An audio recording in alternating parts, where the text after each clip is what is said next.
Hello, everybody. Pearlo wisdom here. Sorry about that. Got started a little late. For some reason, it's not working on my Twitter right now. I thought I had it. It says switch. You have to have premium. I do have premium. I paid for premium. I don't know what the heck's going on. But anyways, it doesn't matter. How's everybody doing in the land today? It's well, so far it's been a good day for us. We just hit Demko over 22.5 shots for 5 pearls, 5 pearl play. If you're watching the Ice Guys today, you would know that was one of my best bets. We're also looking at Granlund over 1.5 shots. That was a best bet. That's another 5 pearl play. And Columbus Blue Jackets money line. So Columbus Blue Jackets looking all right. They just scored. They just scored a goal. We also have Columbus Blue Jackets money line first period, first goal first period. So good start here. And that's Marchand, who is a bargain bin. We just got a bargain bin for we just got the bargain bin on the show as well. Doing awesome. We will see Exotic. He said he's going to be in here in a couple minutes. But we'll see him. So we'll see him in here in a bit. Don't forget, Hymes Body Loop. It's the best there. I said it. Coming in all flavors that you can imagine. We did a study and we found that we're doing studies all the time. We got those stats people there in the stats room. I go in there all the time and they're just got all their protractors out and their doodads and they're figuring stuff out. And apparently, oddly enough, the number one flavor of Hymes for millennials is banana. Banana. Really? Never really thought millennials were the banana people, but apparently they are. So yeah, I was on the Ice Guys today. Go check that out. Watch it again. Watch the Ice Guys on a regular basis. If you want to become, if you want great betting, it is voted. The Ice Guys have been voted. Now, it's still now. There's a website. I can't remember the name of it, but it's one of those websites, and it's very, very popular where you can vote for your favorite whatever. And they're voted best NHL podcast, betting podcast in North America. They've been number one now for about a year and a half. And actually, for NHL podcasts altogether, they're number 3. And that includes the Sportsnet. Like, that's huge. It also includes, what's his name? Biz Nasties, that one. Spitting Chicklets. It's number 2. So, how you doing, Timmy? How you doing, buddy? Having a great day. Just loving the Columbus Blue Jackets here. Just scored. Seattle is playing hard here, and I kind of knew they would. Is that a penalty they just got for running the goalie? I hope so, because I got Anaheim in regulation and the team total over here. I would live bet this over first period the way this is going. I would live bet the over right now, actually. I'm going to. I don't do many live bets, but the way this game is going, I find it highly unlikely that this is not going to end up being an over. And you can probably get it at a good price right now. So let me see what we got. Over 5.5, minus 110. I'm going to put a couple units on that right now. Over 5.5, minus 110. Live betting the over in that game. I'm going to actually put that up in my community group. Oh, there's wagers. There we go.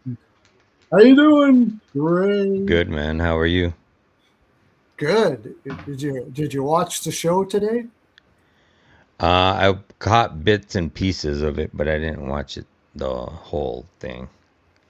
Well, we already got a bargain bin. Marchment just scored. That was uh Nice. but I after a lot of thinking, like I was talking last night, I went with my side for my best bet was Columbus Blue Jackets. I went with the Columbus Blue Jackets, so I took them over LA. And my other one, I have two: Granlund over shots. This and I already hit my other one, and we were on that. You were on that Demko over saves, right? You bet that? Yep. Yeah, that was Yeah, it easy. was actually, um, man, it was like maybe 30 minutes before game time, and I was contemplating making it a multi-unit bet, and I Yeah. was gonna do a 2 unit or a 3 unit, and I chickened out and just did 1 unit. So, but I looked back at his last 4 games versus Philly, dating all the way back to the 2019-2020 season.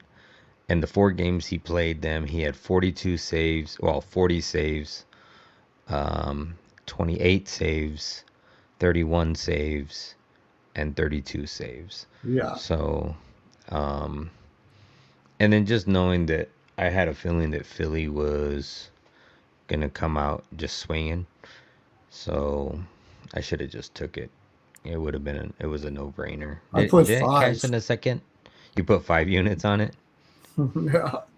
Yeah. Yeah. It's Banged it. I definitely a was no-brainer. considering 10 to tell you the honest truth. I really loved that play. Really, really loved that play. I wish I would have put more. But no, I always do. And I love to play. That was my favorite play. I got a couple on Granlund over shots here. I don't know if he has him yet. He's on the top line. Over 1.5 shots was like minus 130. And he's been flying over that since they put him on the top line. So uh,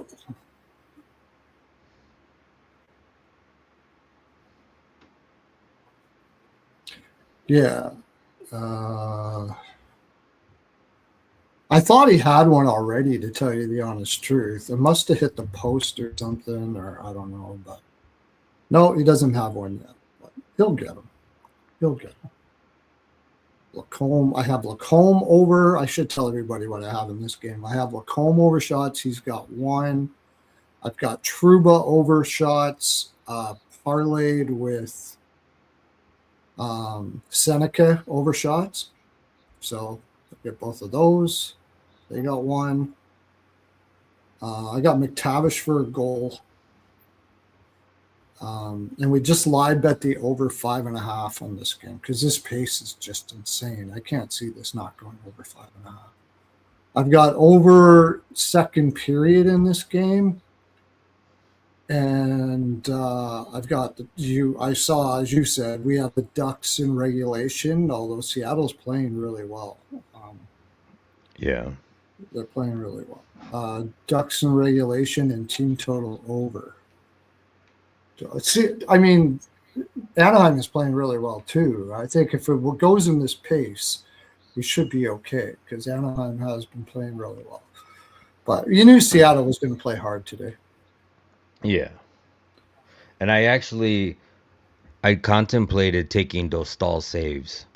I think it was 24 and a half. Yeah, so Um, did I. but what I did was is on Fanatics they let you on I think on DraftKings you can't parlay the goalie props, but on Fanatics you can parlay it. So it allowed me to take it down to 22, and I put it in a same game parlay. Okay. So we'll see how that goes. It's It's like got to a get. They just got to get through this power play for Seattle here. it's 22 saves for Dostal, um, Vetrano 2 shots, Seneca point, And there's another somebody in there for 2 shots. It's not Terry. It's not Gunther. Who is it? Somebody. Oh, Granlund. 2 shots. Both of these games are playing at a good pace. Even the LA game. I think LA just got a power play or just got a penalty. So Fantilli's got a shot in that already. I was contemplating putting him in a parlay. Okay, Ended up I'm going with showing. Jenner and Trevor Moore.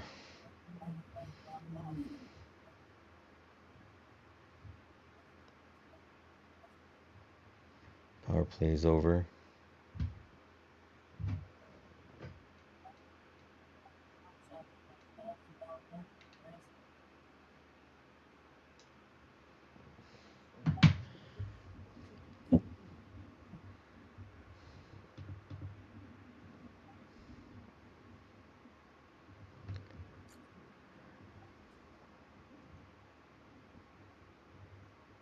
All right, we better get into these 13 games.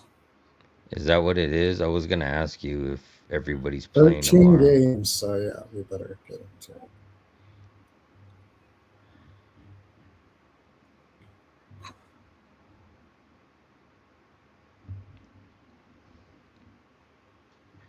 Oh, that should be And I fun. want to, I got to congratulate everybody. Uh,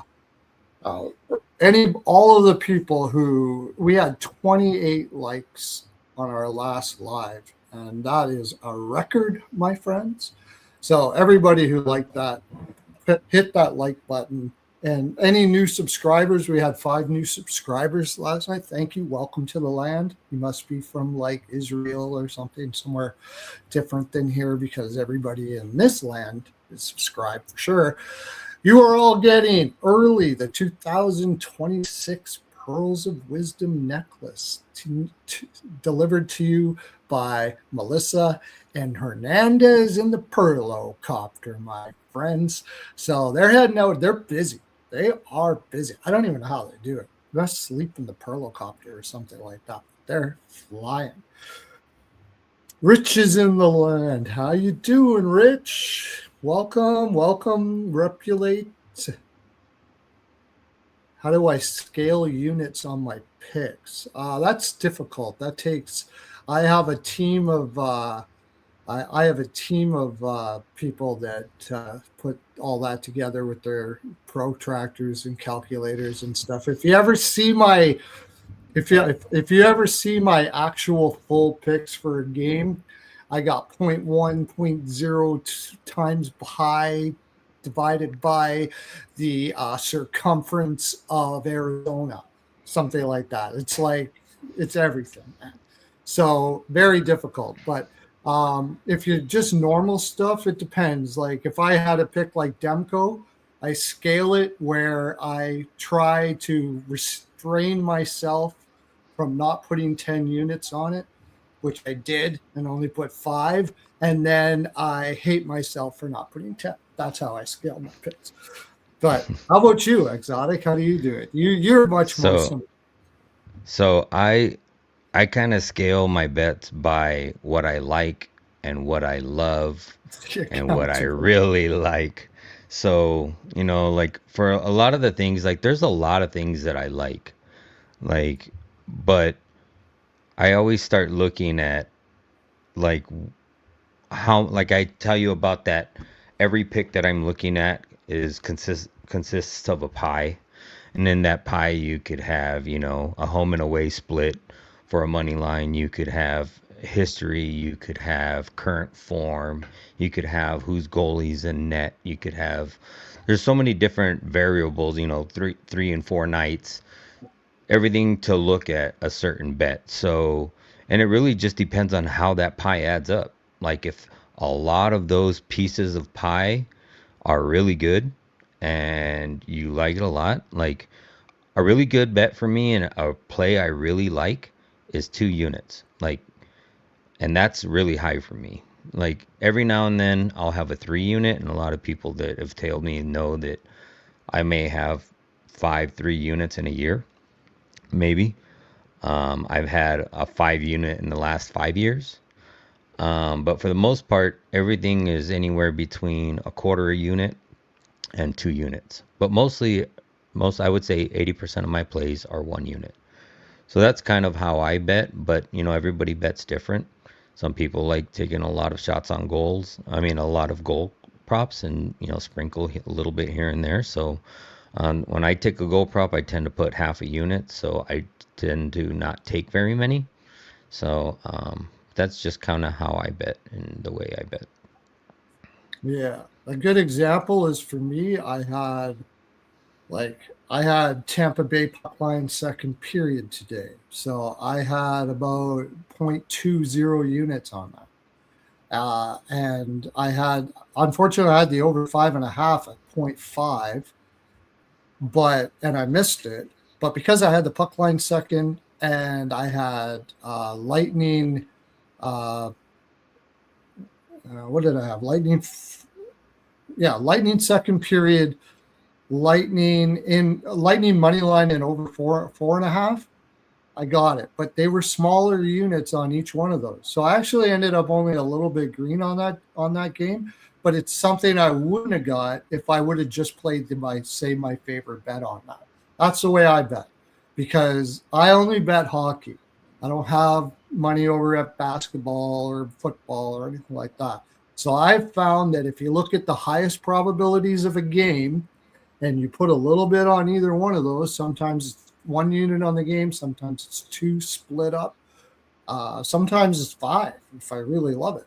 So I find that if you, say I miss my biggest bet, but all my little ones come in, even if I take a loss, I'll take less of a loss on it. So that's the way I do it. I used to send that out to people, and most people's brain explode and say, I can't do this, so I don't even bother anymore. I just do the little picks and I leave the rest for myself. But that's pretty much how I do it. Thanks for Demko and Marchment. Actually, I think I mentioned Marchment, but Alex was his bargain bin after they found out that Del Baluz was out. So that was him that did although I did mention it before he made that his bargain bin. So good. I'm glad you took that, Timothy. Also, thank you for your setting up that Discord for me. It's cool. I got to get over there more often. I forget. I'm an old guy. I forget shit. All right, let's look at these games, so we're not here till 4 o'clock in the morning. We got a lot of games to go through today, so we're starting off with Pittsburgh and Toronto, and then you got two teams coming in sucking really bad. It depends on who you think sucks the least in this game, but give us the lay of the land, Mr. All right. Let me see. I'm just opening my notes here because it's 13 games and definitely gonna not remember anything from this first one. Definitely not. I should actually write shit down here too. That sounds like a great idea. Yeah. All right. Pittsburgh 15 comes in and on the road at plus 114. Toronto minus 135. Total is set over and under at 6.5. Juice to the under minus 130. Toronto 15 11 and 9 on the season, 8 5 and 4 on the road. Toronto 15 15 and 5 on the season, 15 5 and 5 at home. There's some 10s and 5s for you right there. Yeah. Head to head, Toronto owns this matchup, winning 8 of the last 10. Most recently winning the 2 games this season on November 26th, 7-2 in Pittsburgh, and at home on November the 3rd, 4-3. Pittsburgh comes in on this just on a single game road trip, then heads back home for the holiday break. They have lost, or their record in the last 10 is 2-4, 2-2, 6-3-1 to the over. Most recently, just beating Montreal 4-3 in a shootout. Toronto, on the other hand, is coming in after a 3-game road trip, now back at home for a single game before the break. On that road trip, they went 0-3. Probably seems like a good spot for them to get straight at home before the break. But they are 4-4, 1-1 in the last 10, 2-7-1 to the over. So they are trending a lot to their over, and I think it's their own fault because they're not really scoring a lot. I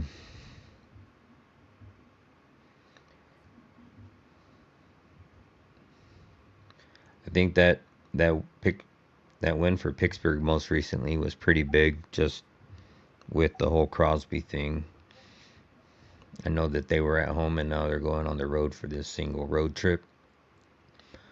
Toronto, on the other hand, like, I know I'm probably not going to bet on Toronto, but it would be a Toronto pass for me here. Like, I know Pittsburgh only won 2 of their last 10, and they are playing teams pretty close, but I mean, Toronto's also lost 5 of the last 6. And I just feel like going 0-3 on that road trip, like, this is a must win for them to just at least win one game at home before they take this break. But I don't know if I can bet on Toronto. Minus 135. They don't deserve to be minus 135. No. Who's going to be in that wall, I imagine? So I was just going to look at that. Yeah, looks like it's going to be Skinner and Wall.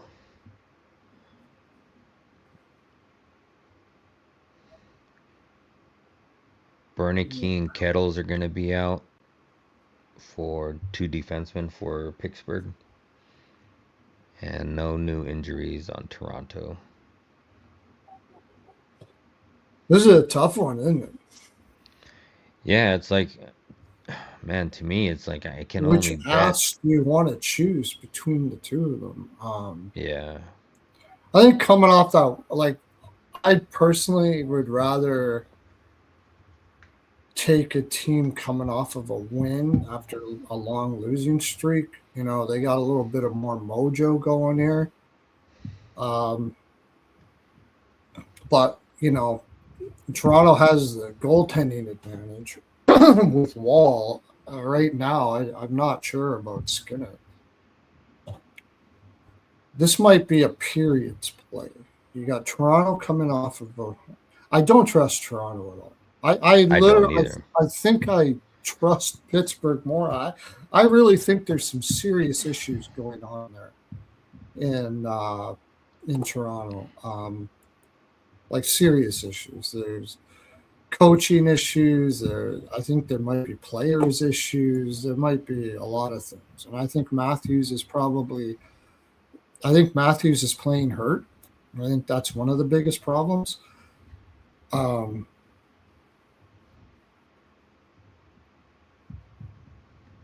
Pittsburgh 7-5 away. I'm just looking at some period plays here. 6-6 and all. Toronto is 7-5-8. They're not a bad first period team. I kind of lean to both teams to score over first period in this game. What's the total again? 6? It is 6.5. 6.5. That seems large. I'm not sure I like that. Toronto is and it's juiced to the under, minus 130 to the under. Oh, okay. So you can probably find 6s out there. Yeah. It's trending that way for sure. But I don't think anybody plays strong defense in this game. Like, yeah, you know, like, I would lean the over, if anything, just because it's just before the break. I don't think they want to kill each other. I feel like this is kind of one of those nuisance games for Pittsburgh because you just had that big win at home, and now you got to go on the road for one game before Christmas, and come right back. But like I said, I want to take Toronto. Like, I just can't. I mean, and then you look at their last three road games, like Dallas, Nashville, and Washington. All three of those games, all those teams are playing above 500 hockey, in my opinion. But they only got 4 goals in that game. They had a shutout against Washington. They scored 3 against Nashville, and then you scored 1 against Dallas. So, but on the other hand, like Toronto's whooped them twice this year. Most recently, like So 23 then days it's a ago. revenge game for Pittsburgh too. It is A double exactly revenge a game. double revenge. Yeah, I think I'm going to. I'm going to take Pittsburgh. I'm just going to close my eyes and take Pittsburgh. I really think Toronto. You can say all the shouldas, but you've been saying the shouldas now for a long time, and I just don't trust them. I they should have had a better game there. They should have. I mean, it was a Toronto spot their last game, and Yep. they didn't do fuck all. They lost 5-1. Although you got to say they did play better in that game. It wasn't the score doesn't really show what they actually were in that game. Yeah. But it was a shootout. They haven't maybe a draw. To draw. They gave up 4, 5, 5. Toronto. 5 against Dallas, 5 against Nashville, 4 against. Yeah, it is the other team that has been doing it. 6. Pittsburgh team total over. You That said might it's gonna be. be Wall, right? Yeah. Wall over saves. If it's decent price, if you're getting a decent price on it. I think Pittsburgh ran out of legs, and then at home they came, they got their mojo going again, and Wall's given up 3 or more to Pittsburgh in all 3 games he's faced them. there you go. But it's probably heavily juiced at the 2.5, so you're gonna have to go with 3. Yeah. Yeah, because it's the total 6.5. So, Right. but they are the dogs, so you should be able to catch it like minus 130. Let me see if that's up already. Nope. Minus 160. Oh crap! You have to go the 3. You have to go the 3. Yeah, you can get 3 at plus money. Yeah, I think Plus that's the 108. bet. I think Bet that's the Rivers. bet here. I think I think that's I the like bet. that.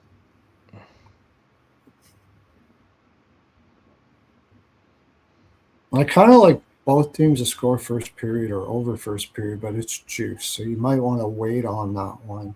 Yeah. Um,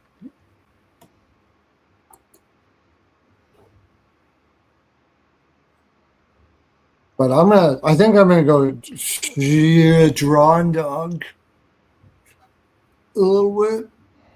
I don't know. It's really fucking tough. This is a really tough game.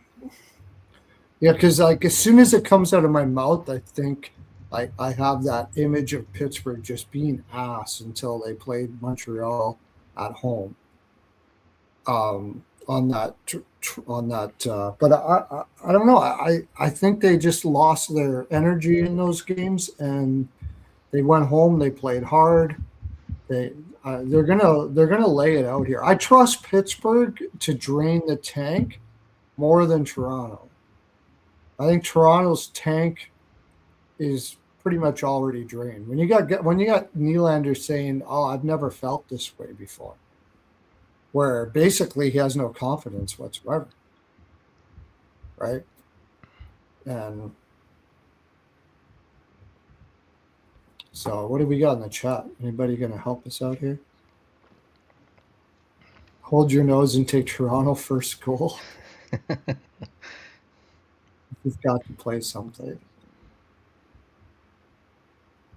Toronto has to come out of that funk. I don't know. They don't have to. They just fired their And they fired their assistant coach. So maybe that'll give him a boost. Who just did that, you said? Toronto just fired their assistant coach, Hmm. fired Savard. So maybe that'll wake him up and realize that, shit's going to happen. They didn't fire the coach, they fired the assistant coach. Because it was his fault, not the head coach's. 2-0. And Marchman scores again. Scores a second goal. Oh, yeah. I got the team total I've over seen for the that. Blue Jackets, too.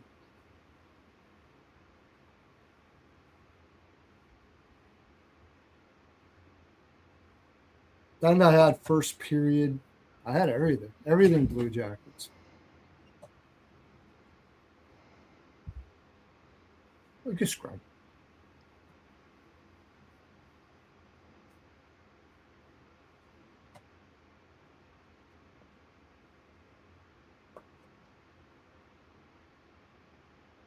Okay.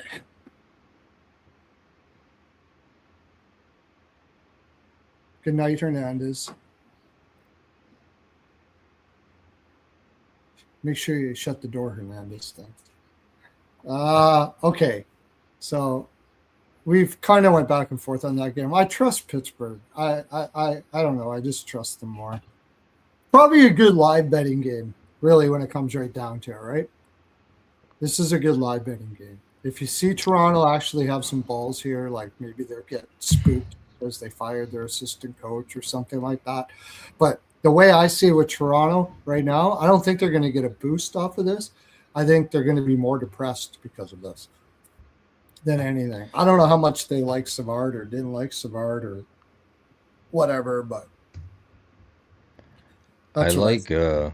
I'm going to probably just take the team total for Pittsburgh. I like that look. You look at their, last 6, 7 games. Like they scored 4 in that Montreal one, but I know they got shut out in those other 2 games. But when you look at it before that, they scored 4, 4, and 5 in those other 3 games. It's like they gotta. And in the last 2 games that they played Toronto, they scored 2 and 3 goals. If this is a revenge spot, you would think that they're gonna at least score 3 trying to beat them. So, And it's and a the books are revenge. It's a expecting it. revenge.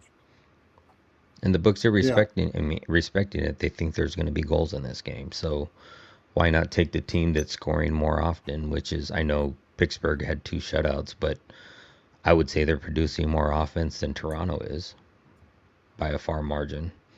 So We're playing Raquel Center with Mantha and Brazo. Eric Carlson always seems to play well against Toronto. Um, Raquel's I got think good that shot Pittsburgh has history an versus them. advantage in this. Yeah, I would take him over shots. Playing with Mantha and Brazo, I think he's going to be shooting more than anything. Both of those guys are go to the net guys, right? So Yeah, he's covered in 3 Raquel straight over shots is at probably 4 or more in all 3, in all 4. yeah. But with Toronto,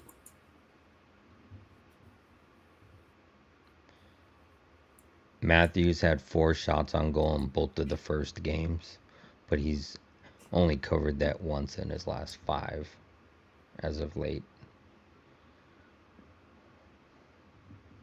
yeah, I seriously think he's still not well. I heard he's got like degenerative back problems that came from JD. Actually, I can say that. Oh, they're putting Max Domi up on the second line. Like that's just a recipe for disaster to have him up on the first line. He doesn't know how to play defense whatsoever. Uh, Michelli, Tavares, Nylander. Nylander has been garbage. He hasn't had points in like the last couple games.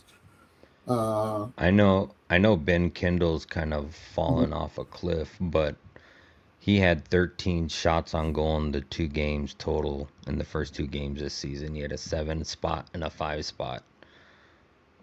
Maybe he Yeah, I just know. puts it back Okay. together. Yeah. I know he was going over his shots, and then I bet him, and he didn't go over his shots. And I've been watching him ever since, and he hasn't been going over his shots. But I think they can make mincemeat of this defense. Ben Simon, Troy Stetcher, Myers. They play the type of game where they can get down low. They try to cycle down low, but actually they've been playing more of a possession game, and I think they can do that against this defense. I really leaning towards Pittsburgh in this game, but we probably have exhausted this. Team total over is what we've come to, right? And Yeah. Raquel over shots maybe. Yep. That's what I like for sure. Team total over 3. Raquel over shots. And I kind of lean a little bit to the over first period because I think that Pittsburgh for sure is going to come out balls out in this game. And I would lean Pittsburgh first period too, but uh,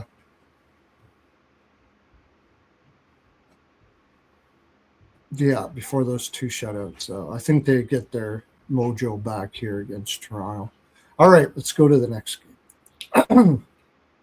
1 down, 12 to go. Detroit versus Dallas. Is that what you have in your card next? Let me see. I usually go down covers.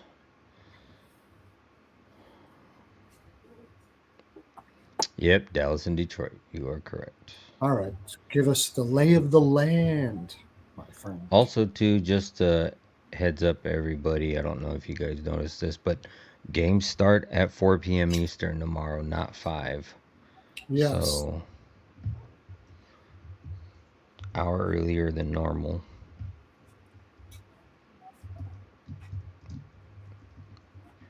And this is Dallas, Detroit. All right. Detroit, road favorite, minus 130. Or I'm sorry, Dallas, road Dallas. favorite, minus Yeah. 130. Detroit, road dog, plus 110. Over and under is set at 5.5. Juice to the over at minus 130. Dallas on the season is 25-7-5, or 25-7-5, 13-2-4 on the road. Detroit, sorry, on the other hand, 21-13-3, 11-7-1 at home.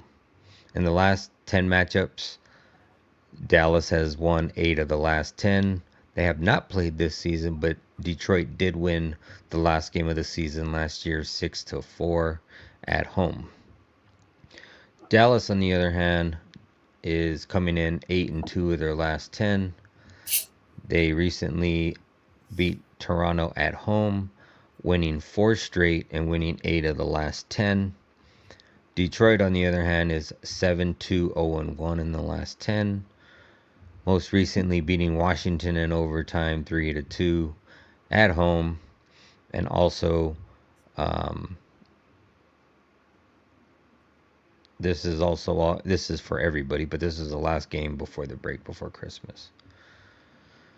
Detroit, this is the second game of a homestand, so they've only had 2 games at home. Dallas, on the other hand, same thing, second game, or first single game on the road, then headed back home for the holiday break. So it's just a single game road trip for them. In net, it looks like we're going to have Ottinger and Gibson. Let me look on the other sites and make sure that shows the same. I wouldn't see why not.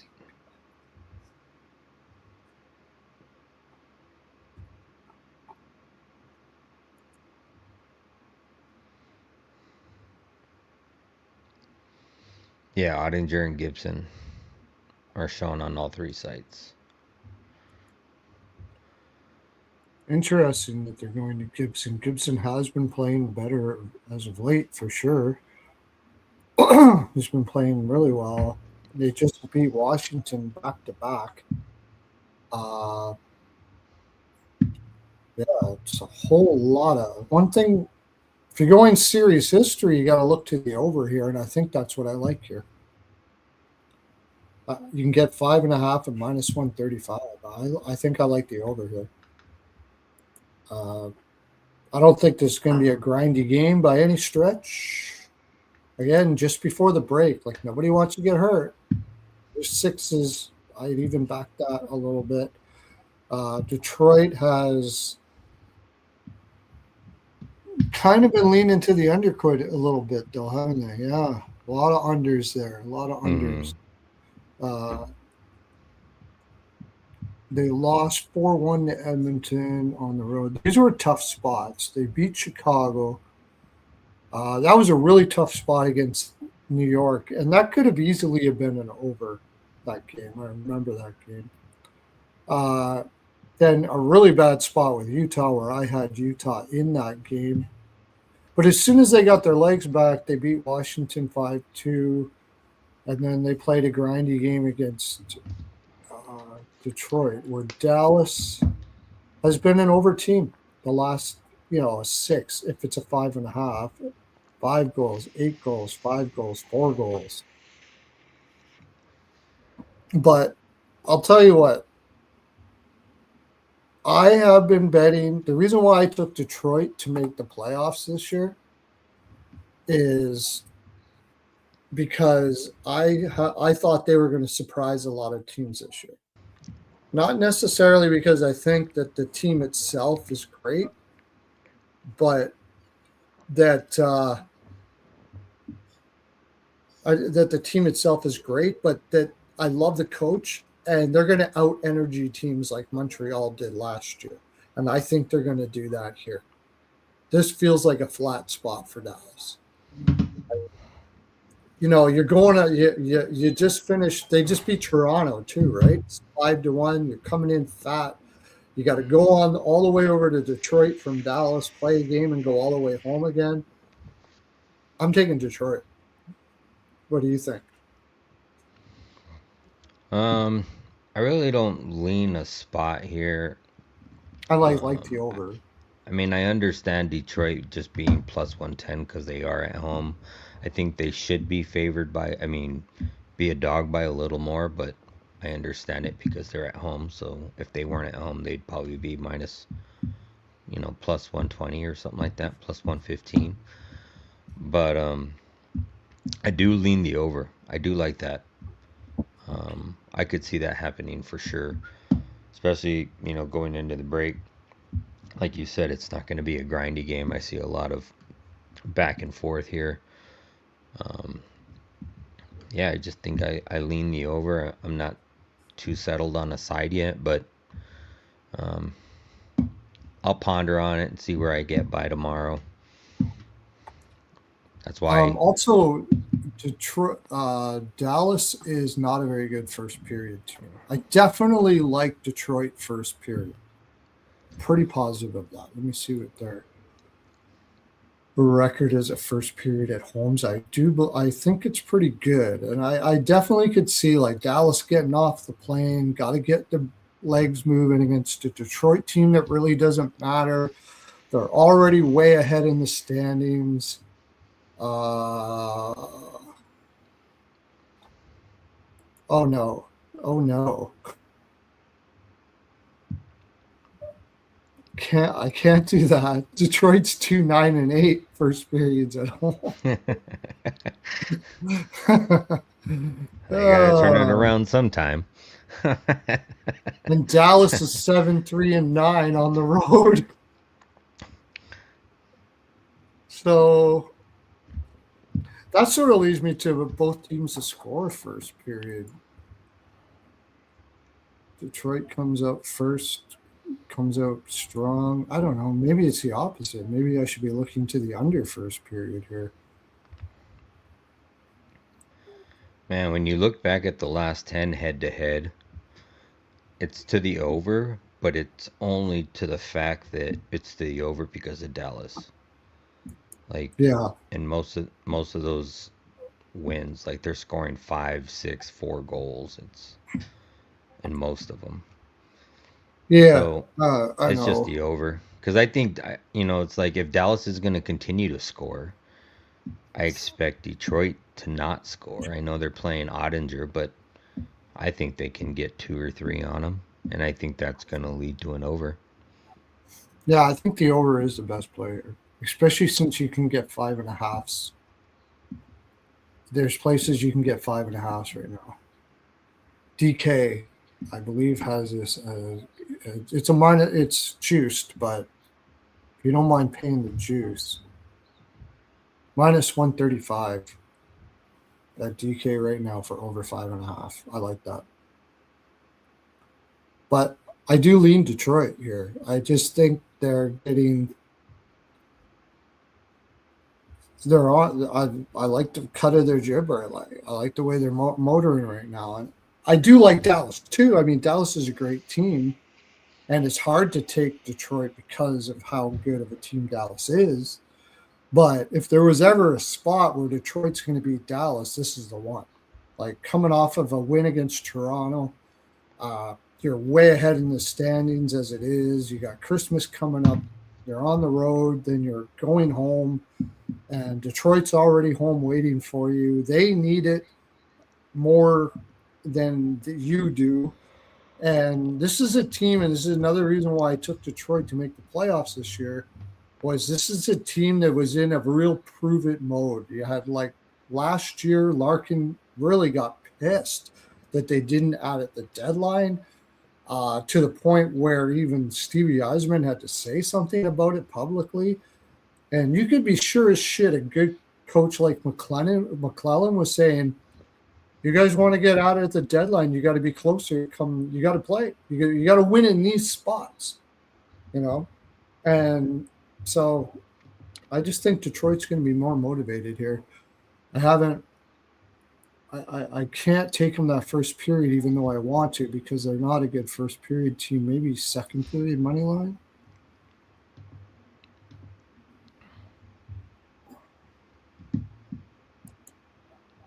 Yeah,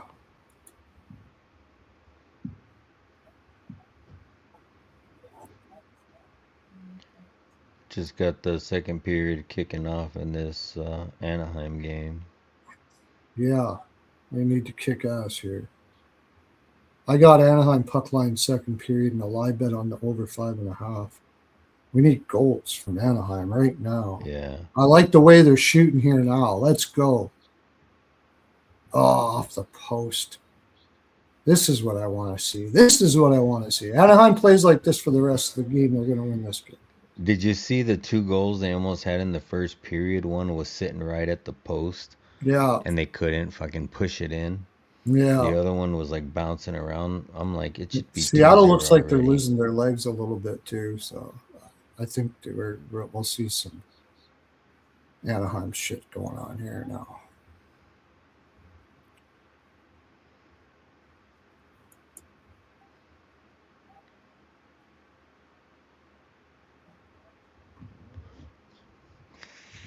Yeah. So yeah, I like the over too. So we'll go with the over. Um,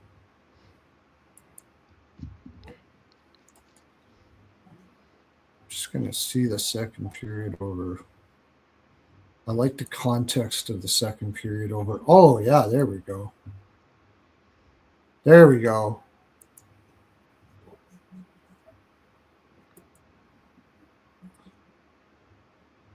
Detroit is 5-1-4 in the last 10 to the second period over. And Dallas is a pretty good second period over team. So give me that over. You might be able to split it between the 1.5 and the 2. The 1.5 will probably be about -150, and the 2 will probably be about +120. Second period over and over for the game, and I like Detroit. I'm going to put a little. I'm not going to like bang it, but I kind of like it.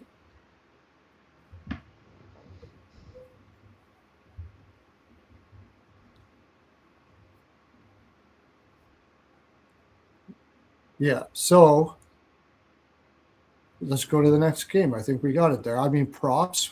What do you? I was looking at some props right now when you were talking, and there wasn't, well, at least for shots on goal, there wasn't really anything generating that I could see even wanting to put my money on.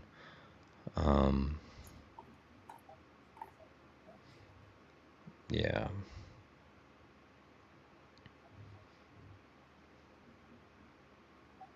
Gibson is 7-0 in his last 7 games. I know he's playing well. I just think it's a good Detroit spot. I might even like it by morning, more in the morning.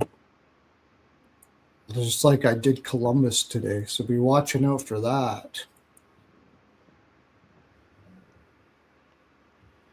Yeah, head-to-head wise, he doesn't have a great record, but definitely great in his last 7.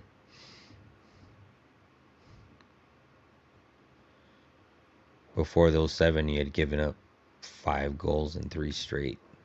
That's crazy. Then won 7 straight.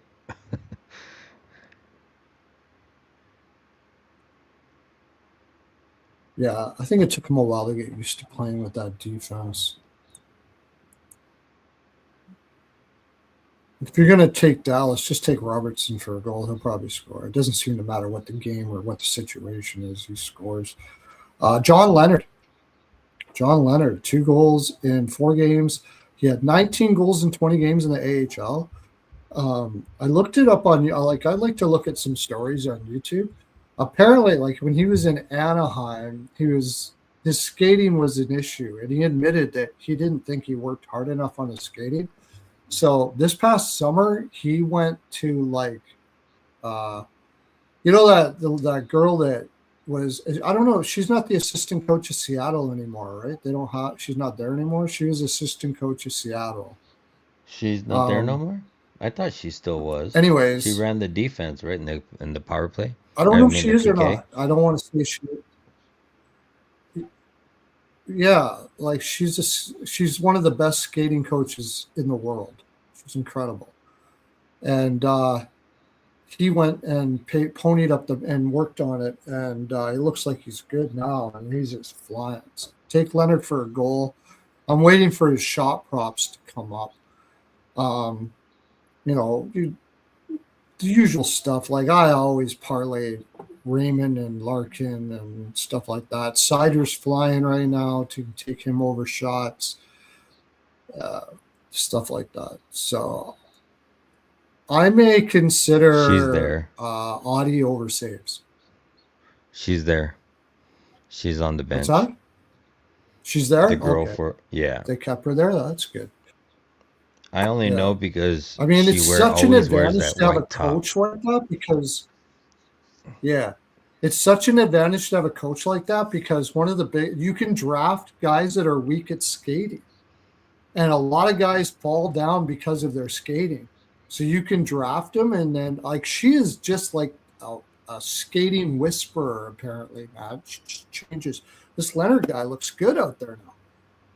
Like, so she's really good. She's really good, which is weird because I didn't think she would keep on doing that for other teams, but he must have ponied up huge money. Uh, Larkin over points is good. Plus 105. That's really good, Rich. Oh, Raymond and All Larkin. right, let's look at Raymond and Larkin Parlay. combined. I parlay them all the time. There's a lot of bets you guys don't see that I do on a regular basis. Like it's an everyday play. I sent you a message there on the phone because I can't find. We should have private messaging on here, but I can't find it. Oh yeah, I Oh, don't here even you have are. that pulled up. Yeah. Okay, I have it. I had messaged you back. Did you? I Okay. texted you back. Okay, let's go to the next game then.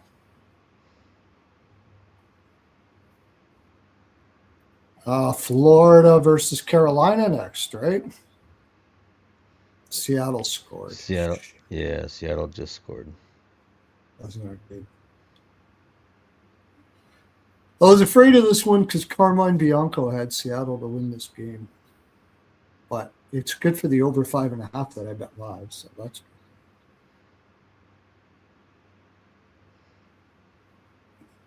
Oh, that was just terrible defense by him. Like, holy Yeah. fuck. That's brutal. Nobody took that guy, just passed it back to him. Oh my God, what a disgrace that was. Hopefully that gets them going here. Yeah, no kidding. Goudreau. Goudreau. All right. Florida. I'm taking Florida. I'm just telling you off the top of my head before we go through everything. I'm looking at Florida here. The only thing I don't like is it's going to be Bussy and that. But I think Florida comes balls out here. And Carolina without Slavin is not the same team. And Slavin's hurt again. So is Jarvis out. So plus 124. I'm first of all, before you give me the lay of the land, that's what I'm on right now, but give us the lay of the land, my friend.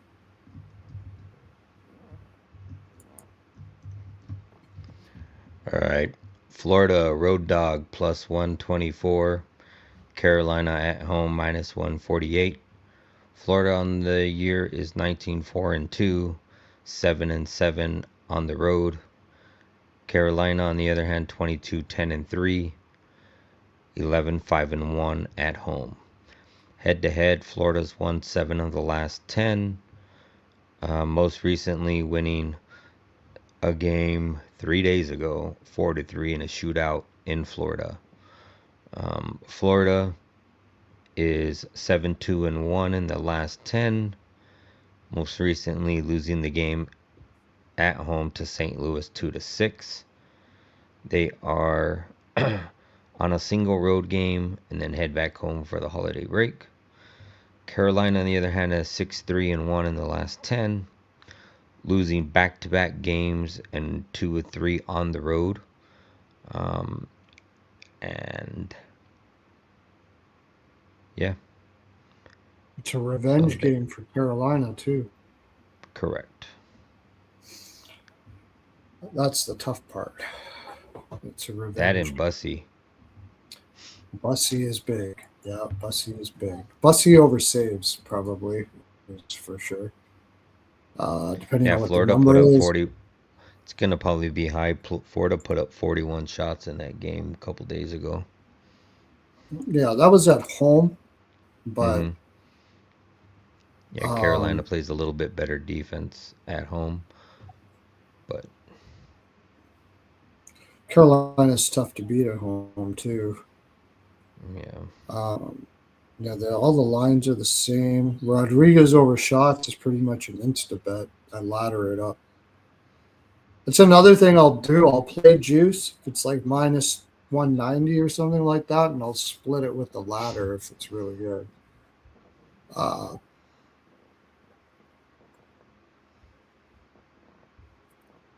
Anaheim's getting a power play right now. I believe it's Anaheim's getting. Dostal's got 13 saves so far. Yeah, did you bet it? I put it in that parlay. Oh, I yeah, put it in a parlay and I dumbed it down a little bit to like 22 shots or something. But I need Granlund and Vetrano shots, and neither of them have shots. That's not good. Because I have Granlund too. Being on that top line, I thought he'd be shooting. So they got Jordan Staal up on the second line. Here, Carolina bringing Kokiniemi up on the third line. That bodes well for Florida. Win here. Kokiniemi is not very good. Nadeau, Koski, Carrier. Gosh, to spear for a point is never a bad thing when he's up there on the top line and shots. Ooh, I see a Frederick Anderson sighting possibly here. That's a yikes. It's at Puckpedia. They have Frederick Anderson in the starting spot. God, they can't do that, can they? Oh, you know why would they do that? It's hold on. All three sites are showing Anderson. Let's go. I'm going to put a little bit on Florida. Florida right now. Just I'm going put to put a little bit on Florida team right total. now, and then if it changes, I kind of like it. Florida team total. Yeah, I'm just going to put because it's plus 125 for. If it changes, I still kind of like Florida anyways. I just Carolina without Jarvis, and they both play the same type of game. I know it's a revenge spot, but I just think Carolina's in a tough spot right now You should be without able to Jarvis. get team total at plus money at over 2.5 because it's a 5.5 and Carolina's favored, right? Oh So wow, it's probably plus like 110, maybe even better. Let's see. I don't think so. I don't think they would give Florida that much respect. No, it's minus 140 Oh, come at on. DK. You might be able to find a minus 135 there somewhere. How do you do that on the 5.5 total? That's Well, it crazy. tells you something, right? It Yeah. tells you they think Florida is the one going to be scoring the goals. But I mean, it's 3.5 is plus 110 for Carolina. So it kind of Yeah. tells you that they see an over, even though it's a 5.5. And I kind of see it too. I kind of like the over at five and a More so half. too, it's gonna be a probably a 1 goal game, like a 3-2. Anaheim's got the power play. We need goals Yeah, here. they need to do something fucking with it. Yeah.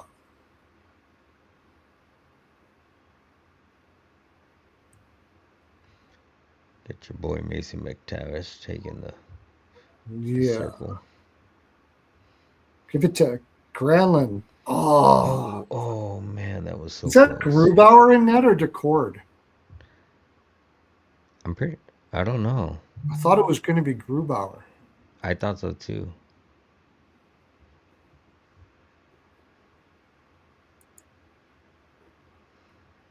So I have it turned down so I can't hear it. It is Grubauer. Come on, you guys. You can't score on freaking Grubs. Give me a break. Uh, Frank Vitrano nailed that one. All right, there you go. There's some shots from Frankie. Frankie tears this team up on shots. When I was looking at props, oh, it was Strom. They couldn't get that loose fucking puck in front of the net. not a Man, my shot from Wildcats them, though. whooped ass Fuck. tonight.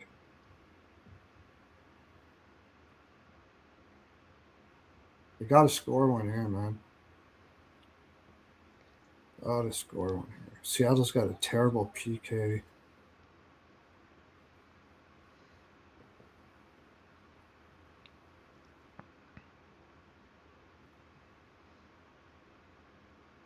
Ah, all right. So what did we do here? We're still on Detroit. No, we're on Florida. Okay. Anyways, yeah. If it's Anderson, we're taking the team total over. Um, I like Florida in the game.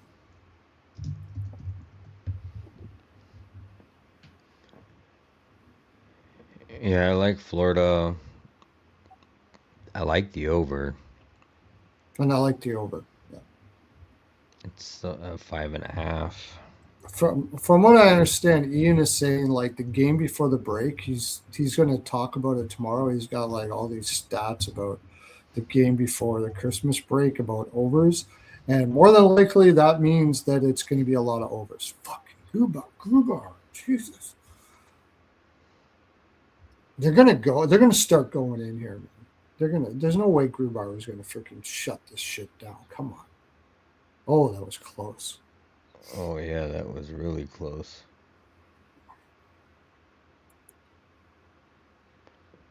Man, it hit right at the top edge of his leg pad. Crazy.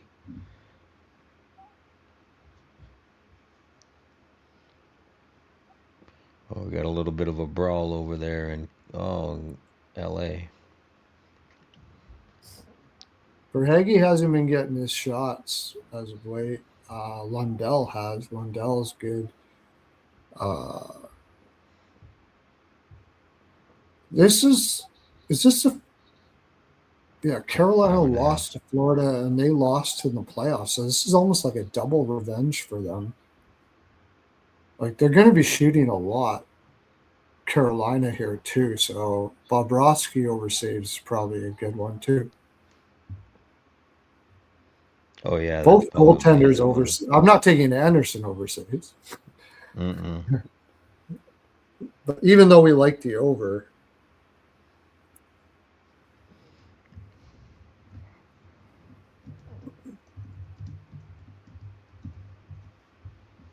man, this LA team sucks, eh? Mm-hmm. It's got no gumption whatsoever.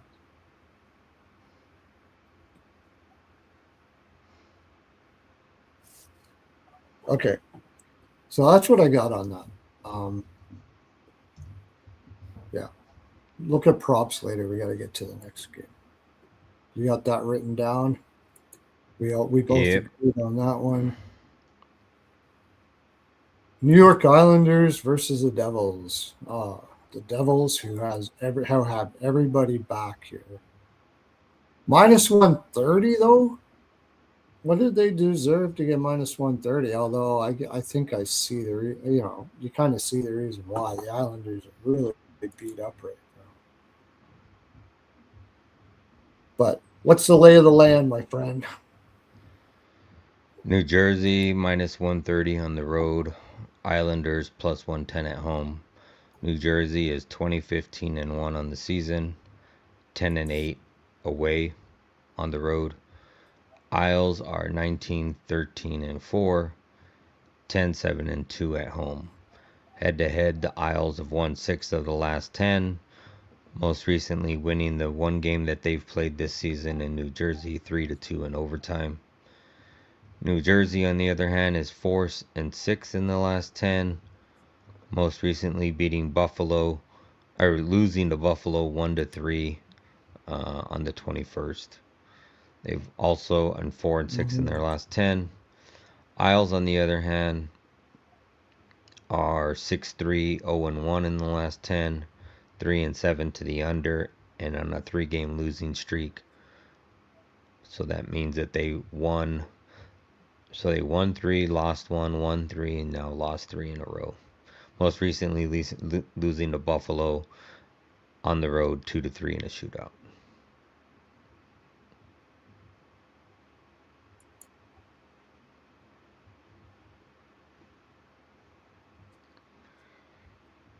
Hmm.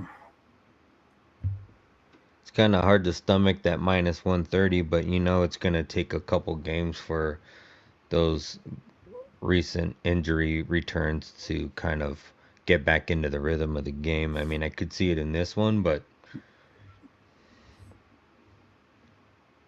just hard to take them at minus 130 on That the first road. game, I mean, they all played. It was but yeah, the Sabres. They all played the Sabres. I had the Sabres that game because I'm riding them, but they deserved to win that game. Luukkonen, of all people, played really, really well. Um, it's going to be Sorokin in here, though, right? And against Markstrom and what is it? Rittich. Rittich is already confirmed. Why? Why is that? Didn't Rittich just play the last game? No,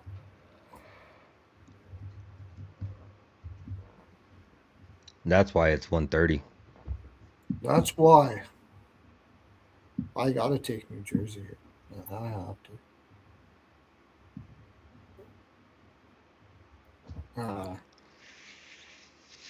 Yeah, it's also a Okay. revenge game for New Jersey. Like they lost to them once this season already, 3-2 in overtime. Yeah. And I think that was during a time Jack Hughes was playing. It was over 5 weeks ago.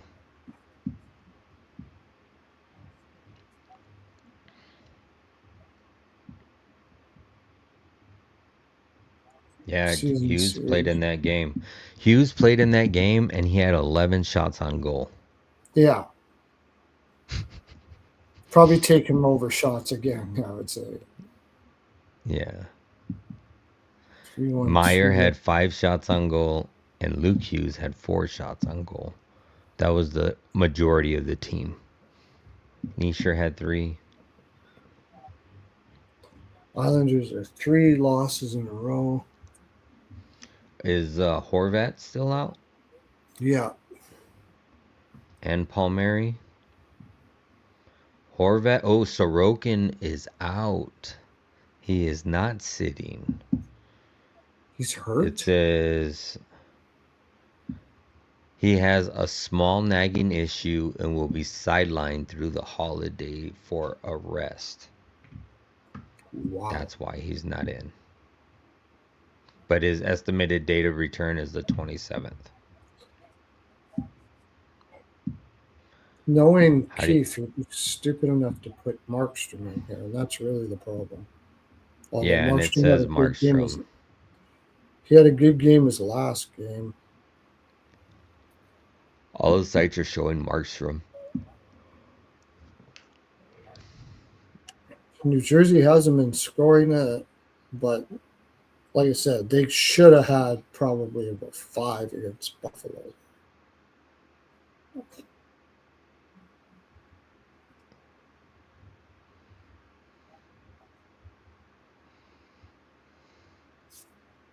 No, there was an Islanders. Sorry, that's not what I'm looking at. Yeah, I mean they've been straight under for 1, 2, 3, 4, 5 games. They've only scored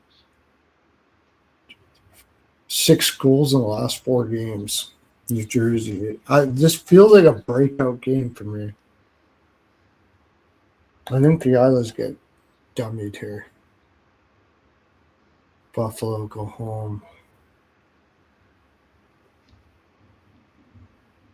After the break, they play the New York Rangers at home. I mean, consider the draw because the Islanders do play a lot of draws. But I just feel like this is a breakout game for New Jersey. I think they start falling in against Rittich. You got that many shots. You know, they got a little snake bit, but that's what it feels like to me.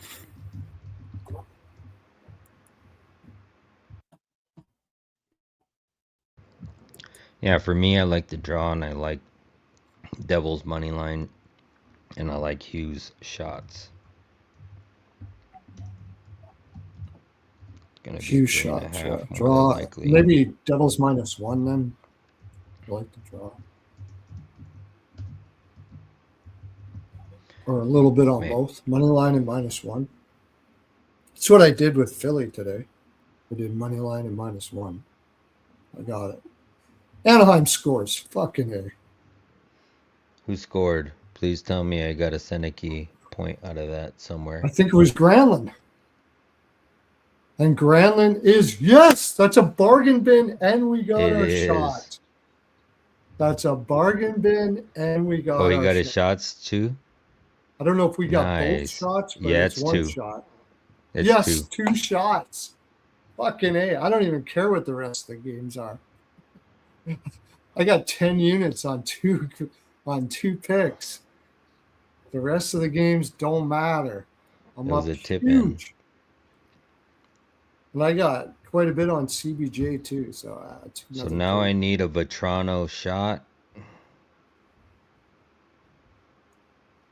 No Give me the Seneca New point. Jersey Devils first period money line puck line split. I just think they're going to come out fucking nuts here, absolutely nuts. Like they're going to be angry after that game that they should have won in Buffalo.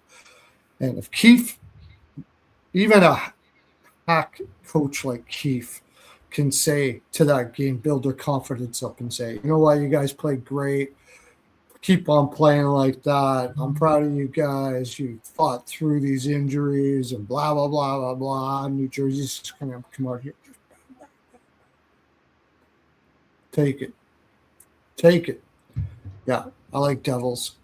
I like Devils in regulation, and I like team total over if it's a decent price. And that's hard. You should be able to get a decent price because you're betting on them to do something they haven't been doing.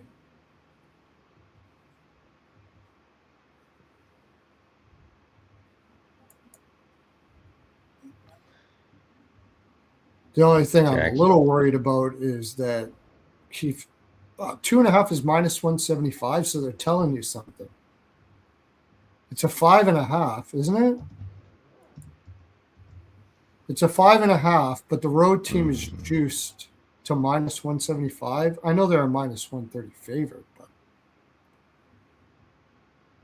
Yeah, we got Riddich in that. Like, and the only goal that was scored in that last game was Jack Hughes, right? So yeah, take him to score another one if you can get a good price out of it. I think Hughes will go nuts. his shots look really good head to head. He's scored one, two, three, four, five, six, seven. Seven of the last nine, and six of the last nine are five or more. And he's also had a seven, a nine, and an 11 in that span. Yep.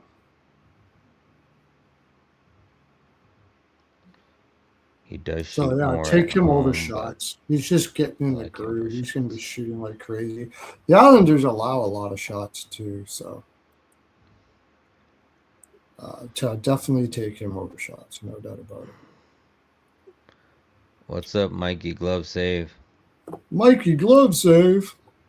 Everybody loves Mikey glove save. Mikey glove save. Again, said it before. I don't know, Mikey. Have you been starting to get more followers? If you're not following Mikey glove save, he's just starting up his new site, new channel. And if you like, I don't know. I love it. It's funnier than shit. He hits his picks good too, but I just watch it for the entertainment. He's funny.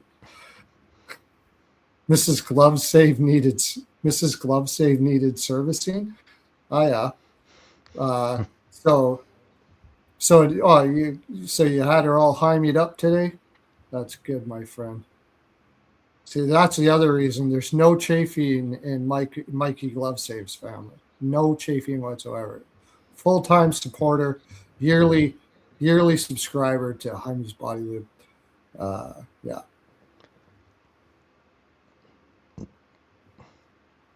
Jack is the lowest odds for most shots plus 320. Meyer is 375 for what?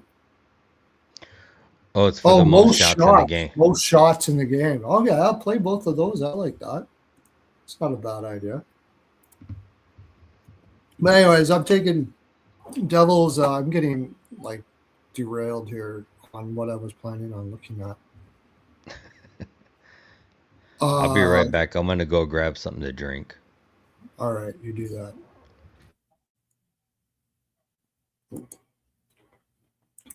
I'm going to be able to get vats and vats of Hymies this weekend with all the 2 days in a row I've been hitting like motherfucker crazy. New Jersey Devils home away. Ooh, not a good first period team. Yikes. New York Islanders 6, 8, and 5. So neither one of them are a good first period team. But I just have a feeling New Jersey's going to do some shit here. It's hard to look at this because I am expecting this to be something different than what New Jersey has been showing. So it's probably not a good idea to look at trends. But I'm going to take New Jersey first period puck line here. The Islanders are coming off. I mean, they're going to fight hard here too. They're not going to fuck around either. It's Markstrom and net.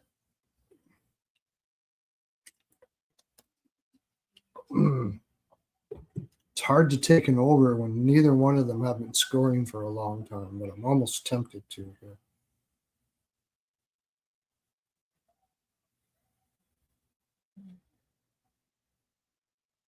Maybe Riddich over saves. But I don't know what Rittich's saves are going to be. But I think New Jersey's going to be shooting the lights out here.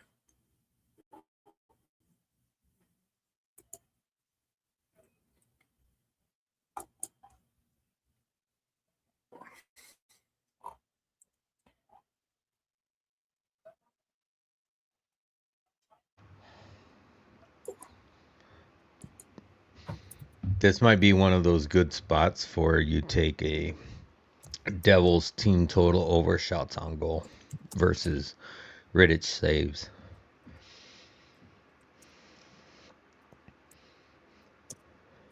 But I mean, who else is the backup behind Rittich? That's the question.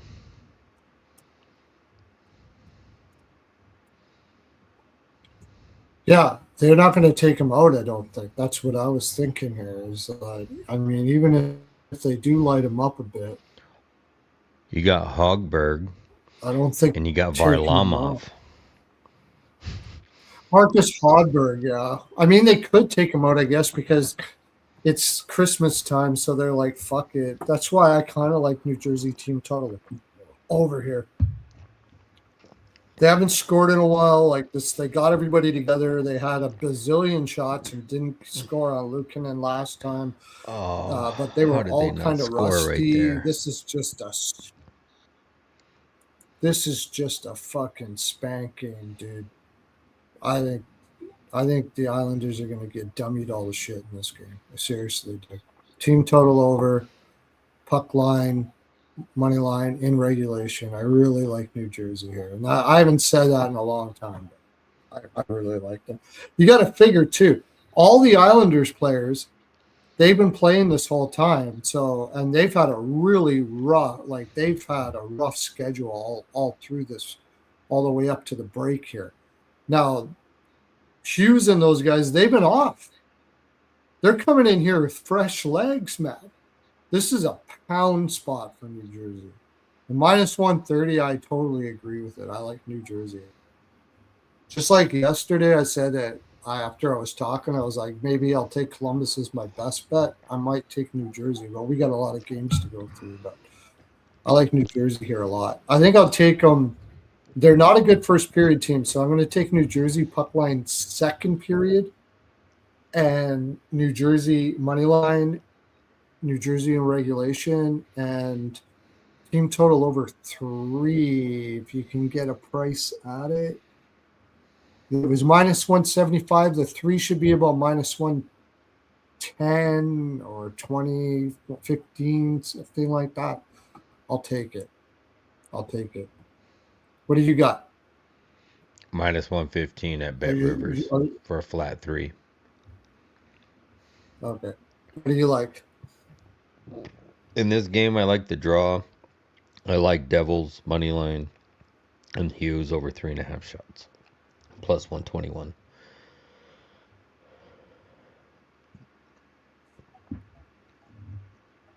I can't believe the Ducks have not scored. Like, that should have been a goal, that last shot. Puck was pretty much right on the line. Yeah, I think they're going to roll in the third here. They're going to go nuts. I'm pretty confident of it, actually. Seattle's starting to fade. Yeah, I was gonna say Seattle hasn't had a shot on goal for a while, but they just had one there at the end of the period. We'll get it, dude. We'll get the in reg at least. But I wouldn't mind live betting. I had the over 5.5. I already live bet. I didn't smash it because I'm not a good live better. But I will take Anaheim to score 2 in the third. Team total over. I think Anaheim's going to come out barreling. Good for you, Rich. Plus 550 for Terry Overshots. I like Terry Overshots and forgot to mention that on the show. I have that too because Terry's a veteran, so Nice. he's going to be ready for this game. I did have it. I don't have much on it. Should have had more on it, but nice. Rich did way better than I did. So what did you say? New Jersey. What do you got? Oh, the draw, New Jersey money line, Hughes over 3.5, plus 121, and I like the team total over 3 at minus 115. Nice, buddy. Rich is just crushing his live bets. Good for you, buddy. Awesome. Awesome. Okay, so let's go to Montreal, Boston. Give us the lay of the land, my friend. Montreal, Boston. Find that game. Here we go. Montreal is the road dog at plus 100. Boston, the home favorite, minus 120. Montreal season record 19-12-5. On the road 9-3-4. Boston 20-16-1 on the season. 12-7-1 at home. Last 10 head-to-head matches, Boston is crushing this 8-2 in the last 10. Most recently, just winning this single game that they played this season, 3-2 down in Montreal. So it's a revenge spot for Montreal. Montreal coming in here 5-3, 1-1 in the last 10, 4-5-1 trending to the under. Coming off of a loss most recently against Pittsburgh, 3-4 in a shootout loss, but also winning 2 before that.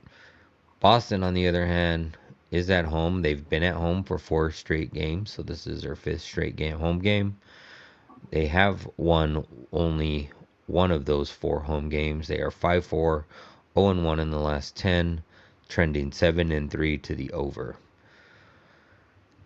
That's what I like here. I like the over. The over? Yeah, I could see that too. It's probably going to be Swayman and Dobish. You can get a minus 130 right now at DK for the over 5.5. Swayman has Fowler. been not good. It's gonna be Fowler. He's already confirmed. And Okay. it's gonna be Swayman. Well, Swayman is expected but not confirmed. With that, I'm almost leaning Montreal too. Fowler's been really good. I'm a little hesitant on the over there. Take Fowler over saves. This is also expected to be Philip Deneau's first game with Montreal since the trade. Oh yeah, take him for a goal, buddy. He hasn't scored, I think, this year, but he's had to listen to Jim Hill. LA scored, eh? Don't do this to want to me. see it. Kuzmenko.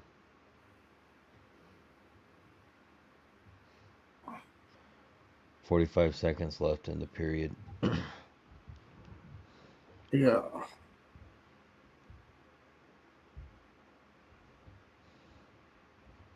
It's hard to take Montreal because like Boston just got slaughtered the last game against Ottawa too, right? So they're going to be coming out hard. I don't think they're coming out to play tight. I think probably the series history has been unders though. I bet last 2 have.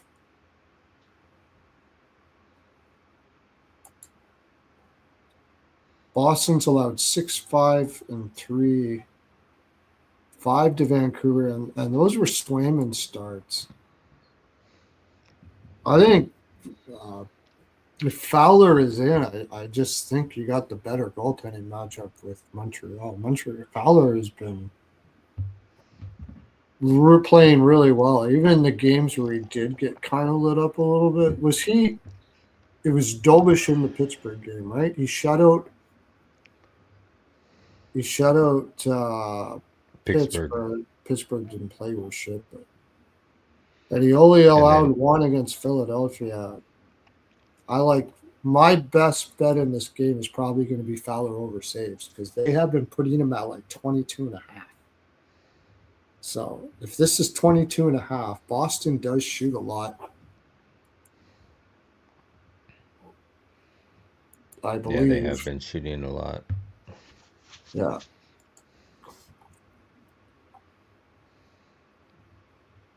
Not against Boston Ottawa, on but that was a blowout before it got started. Boston's lost 3 straight, 4 of the last 5. Yeah, and they've lost three in a row at home, which is tough to because you know they're going to want to win this one. Like it's going to be a they're going to give Montreal a battle for sure. I wouldn't doubt if they won, but it's Swayman. Swayman has not been playing well, and maybe he has a great game here, but his form isn't very good. I think this could be back and forth. I don't mind the draw even a little bit. Uh,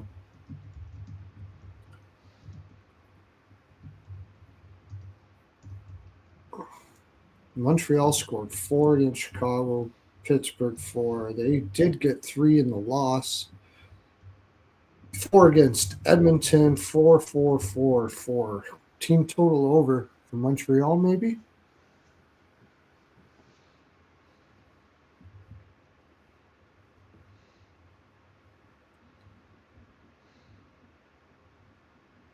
Besides the Chicago game, they have been close to outshot almost every game. They haven't been getting a high shot volume.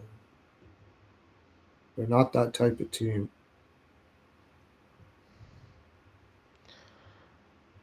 Man, has Boston put up some goals against Montreal in the past? Yeah. 3, 6, 6, 9, 5, 5, 4. Like, I guess that just makes more for the over. And I guess, the books are expecting it. It is juiced minus 130 is what I see. Over 5.5. Yeah. All right, OG, have a good evening. Thanks for tuning in. I'll Yeah. talk to you tomorrow. See you, buddy. Thanks for coming in. Thanks for everybody that's Same to you, in, man. too. Yeah, for sure. 21. Got 21 people watching live on YouTube. You guys, I'm just tickled inside. Yeah, that people are enjoying this show. I just love it because I love it. I love this show. I look forward to it. I do like I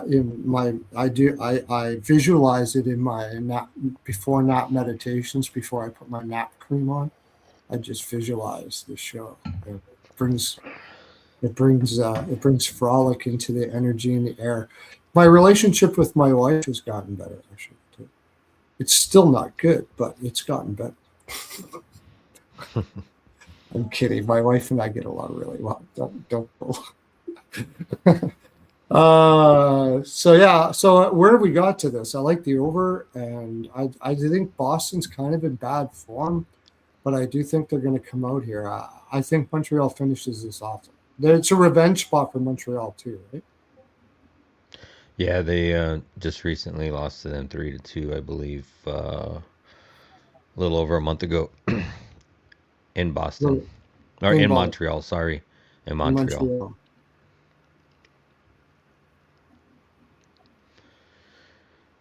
Montreal played in Pittsburgh, so they were already on the road, and they're just going to Boston now. And they lost that game. They're gonna like this isn't over. Over 5.5. Draw a little bit on Montreal. I don't see these teams coming out going, "Let's go, shut that team down." I mean, this Yeah. feels like a high energy giver before the break type game. Go back Man, and forth. I kind of want to take Boston in here, but it's hard. I kind of feel you though. I don't know if I like a side. I think this is going to be a draw. I think I like the draw.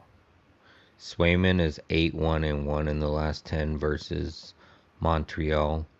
2.80 goals allowed and an 8.98 save percentage. Not the greatest, but he looks like on average at least gives up 2 or 3 goals to Yeah, Montreal, but somehow Boston tends to. Well, I remember I was just telling you about all those games where they've had 4, 5, 6, 7 goals. That's yeah. why it's because. So Swayman's going to give up a couple. I don't expect. You said it's going to be Dobish? We said it's going to be Fowler. Dobish? Fowler. Fowler, let's see what Fowler's I think numbers are. Fowler's going to have a great game, but there's going to be goals get past him. I think Boston's going to shoot a lot of shots at this kid. I really like. If my favorite play is going to be Fowler over saves, that's going to be my favorite play in this game. If it's 23.5 even, but we'll see. We'll see what the line is on that. But that's probably going to be my favorite play. It won't even matter what the rest of the plays are. Yeah, that most recent game, he shut out Pittsburgh on 31 shots. He's good, man. He's really good. And he's still new, so people still think teams still think they need to test the kid.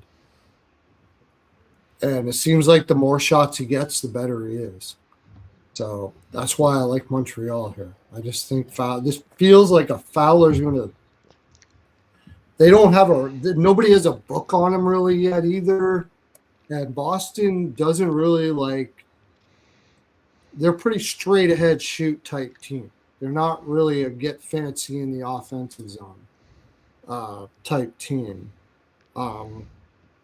So I think it's going to be a lot of shots that he can handle, but they should get at least 2 past him. I could see like Montreal 4-2 here, something like that.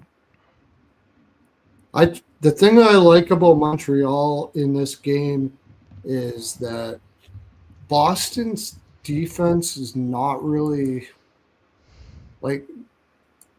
I think they can possess the puck without having to dump it in against Boston, and that's really what their game is.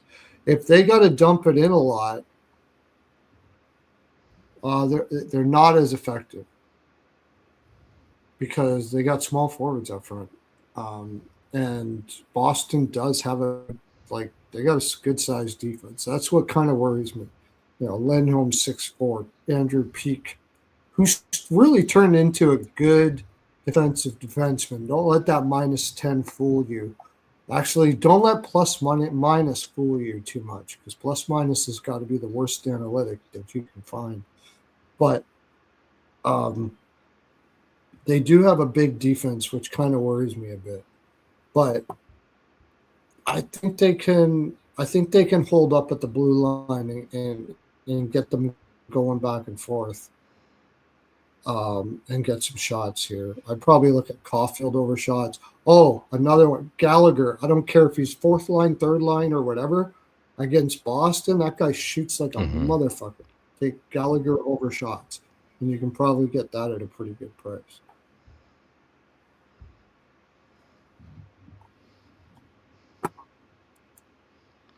Yeah, I don't see a line for him yet, but I know you were looking at that. It'll pop up because they like you to try to reach for those 3rd, 4th liners, but when he plays against Boston, I would even take him for a goal. He just loves playing Boston.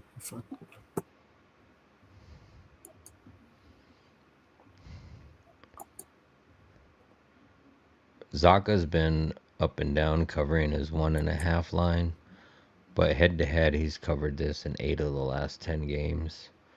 I could see him covering the over 1.5 tomorrow. -103.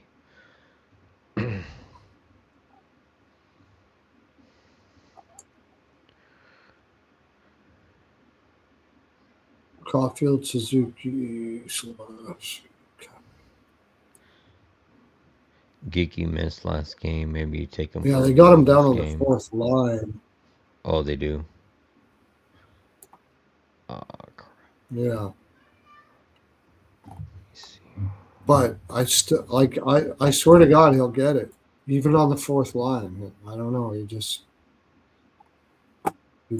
doesn't matter where you play him. When he plays Boston, he plays killer hot. Geeky's down. Past him. No, they show him on the second line. He's been potting a couple points his away. He probably good. I'm showing him on the second line with Lindholm and Stevie's. I'm showing him on the second line with Geeky and Stevie's. Oh, Steve's? Steve's, yep. Okay, Puckpedia probably hasn't updated, which is no surprise. What are you seeing in that Roto World? The Roto? In Daily What site are Face-Off. you seeing that on? Daily Face-Off.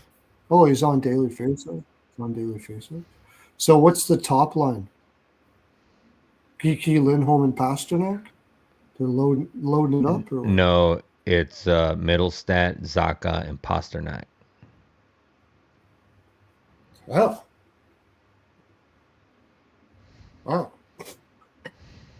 And then Geeky. Lindholm and Steves.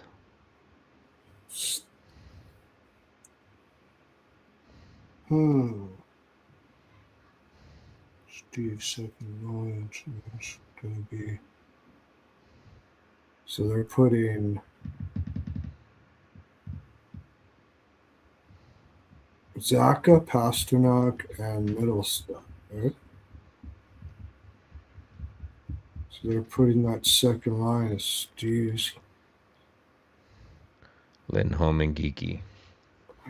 Geeky.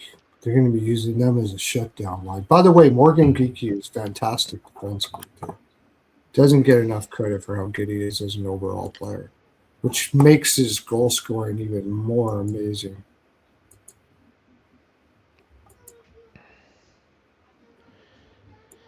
Yeah, I mean, I like the over here.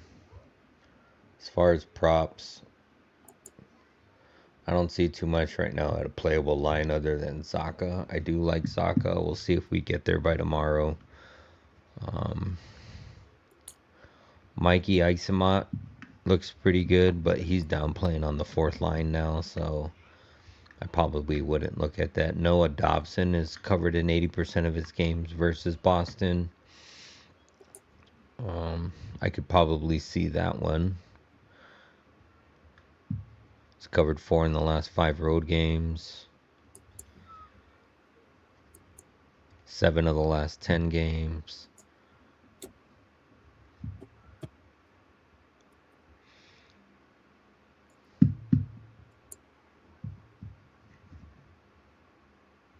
Yeah, he's moved up to a 50%. That's really good.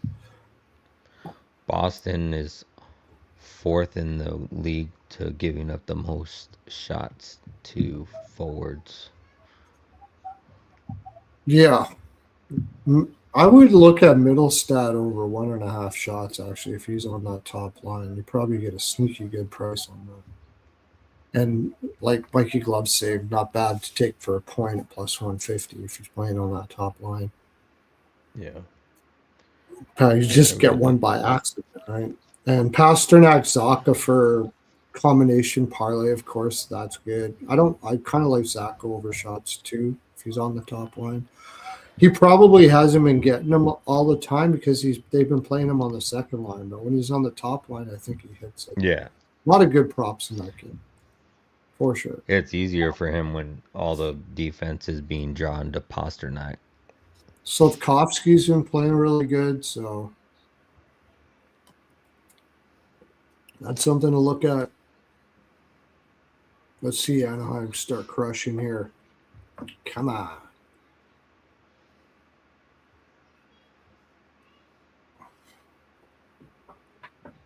Yeah, they look like they're playing pretty good. All right, let's move on to the next game.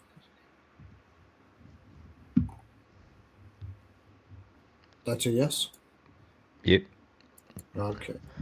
Moving on up. Am I going to keep rolling with Buffalo here?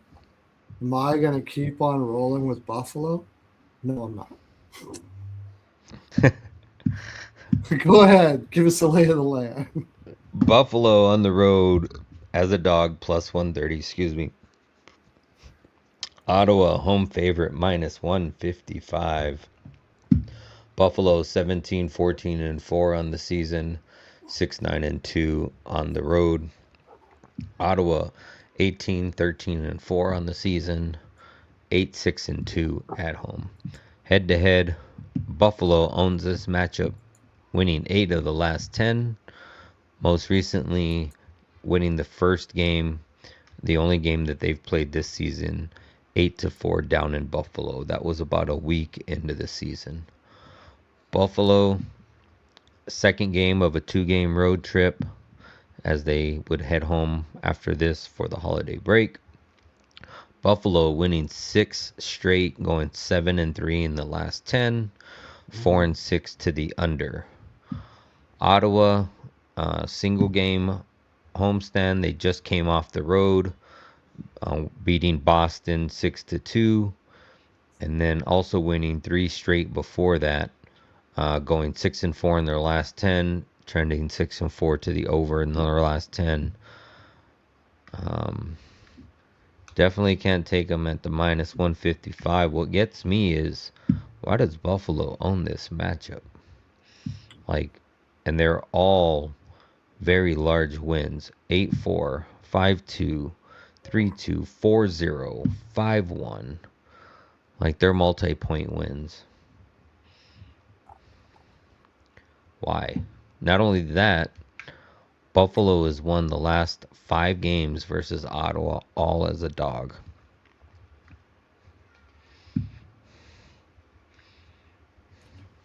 It's probably spots. Okay, October 15th. I wonder if you can get some the spots on this game. I mean, I know you've been riding them I have for been. the last 4 games, I think. 4 games, Yeah, 5 ever games. since all the way after from Seattle, or was it Vancouver? It was Seattle on. I've been riding them, but they didn't deserve to win that game against New Jersey. Not at all. They didn't. I got lucky, and I like to cut Ottawa's jib right now, and I think this is a letdown spot for Buffalo. I think they're coming in. This is the one where I think Ottawa says, "Fuck this shit." Yeah, they've been rolling 4 goals, 6 goals, 6 goals. That being said, they haven't really. They played Boston in a really bad spot. Chicago was really shit, and they didn't really annihilate them. Pittsburgh was in a horrible form, and Winnipeg. So lost to Minnesota, but they put up a good fight, but they're still playing well. They're playing well. I like the over in this game too. I don't know who's going to be in net for Buffalo. They're going to go back to Luukkonen again after he had that great game. You've rolled the dice. Who the hell are going to put in here? They haven't been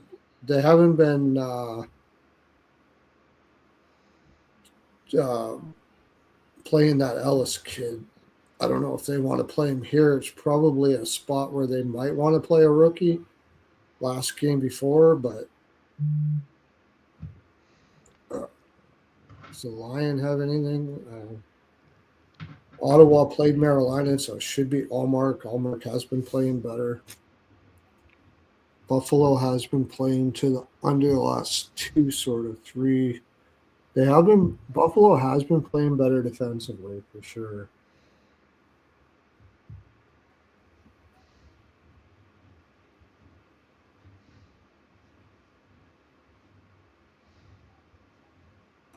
They played. This is 3 games in 4 nights for Buffalo too, right? Where Ottawa is. No, it's not 3 games in 4 nights for Buffalo. What? 21-22, 20-21. What's tomorrow? Yeah, all 3 sites. All 3 sites are showing Allmark, and 2 of the 3 sites are showing Lion. Lion. The only one is showing UPL, but I don't think they'll play UPL here. Lion makes sense because he's a more veteran guy, and he's not going to be looking ahead to the. I just feel like it's a satisfied spot for Buffalo. That's what it feels like to me.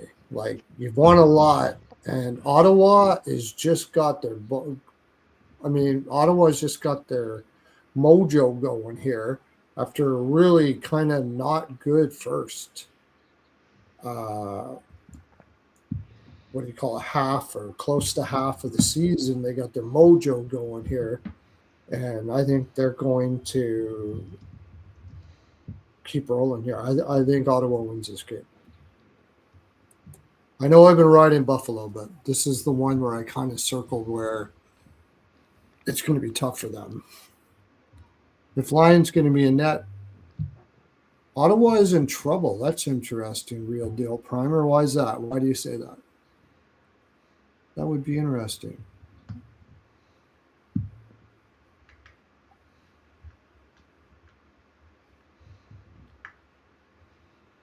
Sounds like he's hot with the. He's still on the Sabres now, and I'm rolling off of them in this one. I think this is the letdown spot. Young guys, I think they're coming in a little fat here, a little satisfied, maybe a little overconfident. And Ottawa's rolling. I get you. I don't blame anybody for betting Ottawa at this Buffalo at this price because I've been betting them all along here. It is a good price for them to win, but they're not surprising Ottawa here. This is a revenge spot for Ottawa over and over and over and over again because Buffalo has been riding. Let me see. I want to see what that. If we're going to go deep into this one, and that's why we're here, I'm going to see.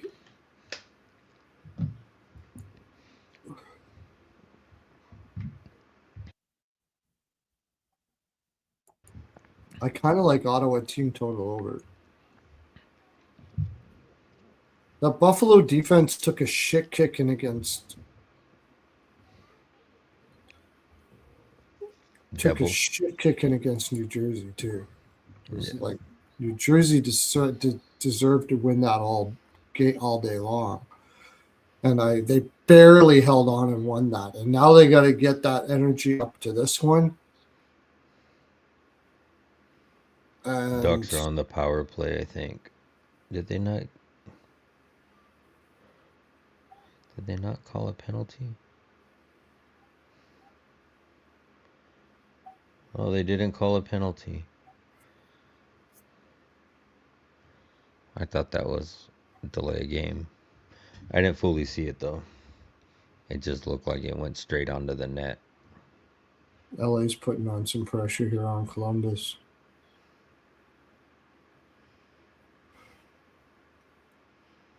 Okay. Let me see if I can find that spot. I'd like to get something that shows you like that. All the games that they played and where they were and all that. Spots. That's what I need to do.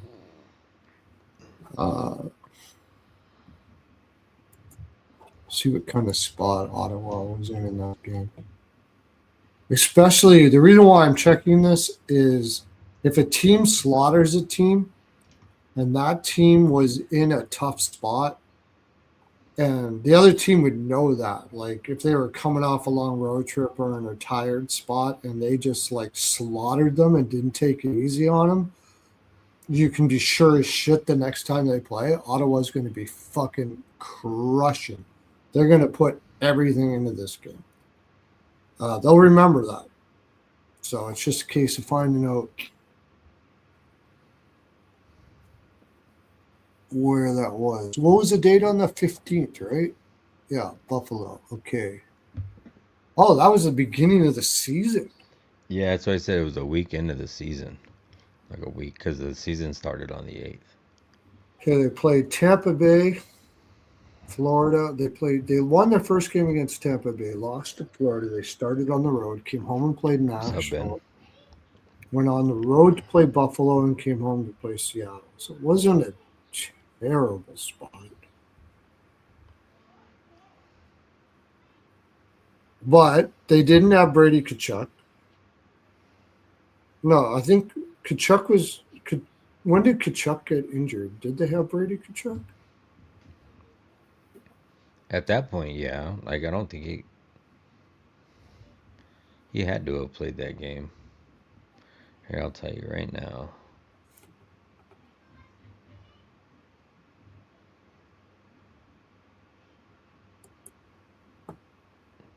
Hey, bench. He did not. He did not play that game. Okay, so they didn't have Brady Kachuk. They don't have Brady Kachuk. I don't know if Shabbat was playing at that time, but Yes, Chabot was. so and who was in net for Ottawa? Or It was Alex Lyon and Merlinen for Ottawa. Carolina. So we got Allmark in. Kachuk is back. These guys just beat you 8-3. You're not in a bad spot.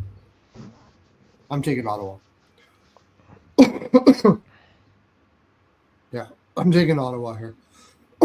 Ottawa and probably like Brady Kachuk shots, stuff like that. It's a satisfaction spot for Buffalo. I've been riding them, and I think they're still going to be good when they get back, but I like Ottawa.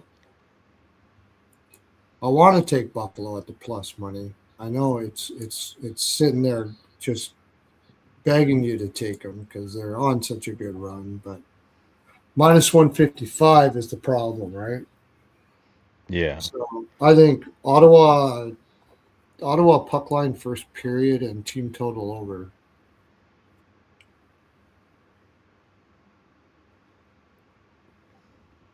Because if Ottawa gets up, they're not going to stop after they lost 8-3 without Brady Kachuk in the lineup. If they get up in this game, they're not going to stop. You got to remember, Buffalo's been played a lot of fucking hockey, right? And they didn't look good against New Jersey. Like, it's been a wonderful run, but they played a shit ton of hockey. And I know they're young, but there's two things about being young. Christmas is coming up right away. You can be looking ahead here, and I still think there's a maturity issue in Buffalo. It's getting better. But I don't care how young you are. You've played how many games? It started in Seattle, okay? So I got 1, 2, 3, 4 games I took them. Came off the road, played against, they had, 3, came off the road 15 to 16. So they had a couple days off at home, played Philly, and that was like a 6 game road trip. Come home, play Philly, play the Islanders, just barely beat them. Go back on the road again, play New Jersey, and now you're going to fly from New Jersey to Ottawa. It's not an easy flight. Cross the border. 1, 2, 3. 3 games in 4 nights at the end of a long, really tough stretch. Yeah, I like Ottawa. Ottawa puck line first period. I'm going to treat this like basically Buffalo, like you would Buffalo the first game coming home after a road trip, like what the Ice Guys do. I think Ottawa wins wins in the first period for sure.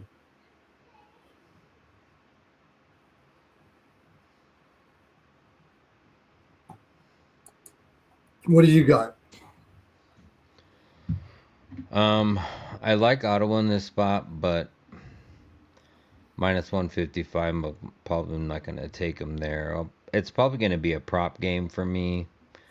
I don't like the over or under. I mean, I would lean to the under, but just can't trust the under. Buffalo's been scoring. Ottawa's been scoring. Um, but I think, the goalie's in net. It could be an under. So, and I get why it's juiced to the under at 6.5. So I'm probably going to pass on a side. I'll look at some props, but I don't like a total either.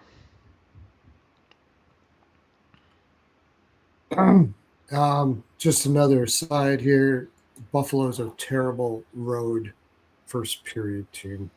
3-9-5. They've only won 3 games on the road. Last 10 has been a little better. They won 2 of their last 10, but 5 losses. And Ottawa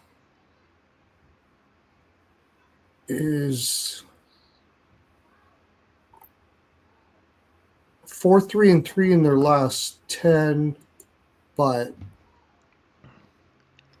6-4-6 overall. And in context, I just, in context, I just think they're going to get angry coming out here. I like Ottawa first period puck line.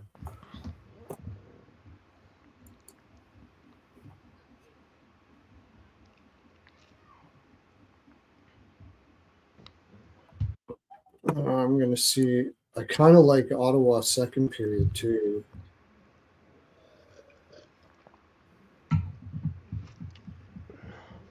Ooh, not good at second period. Oh no, under in the second period for them. Buffalo is straight over.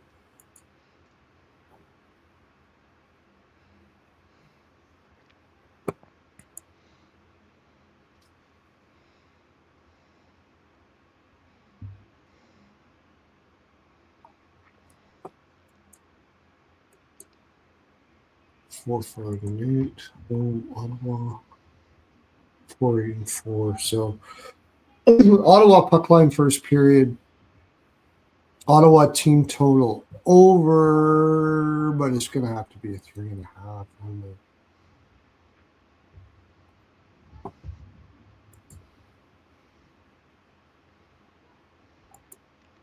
Kachuk over shots.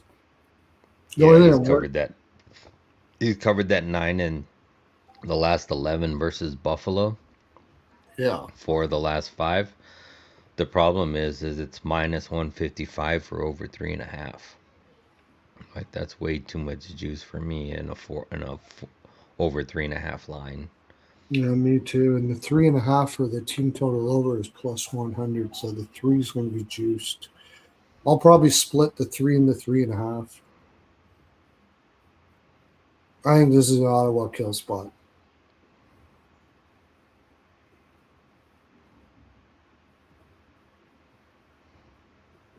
And Lyon over saves. Another one where you could take the over saves for Lyon. Ottawa is a straight ahead shooting team. Stutzla probably shots would be good too.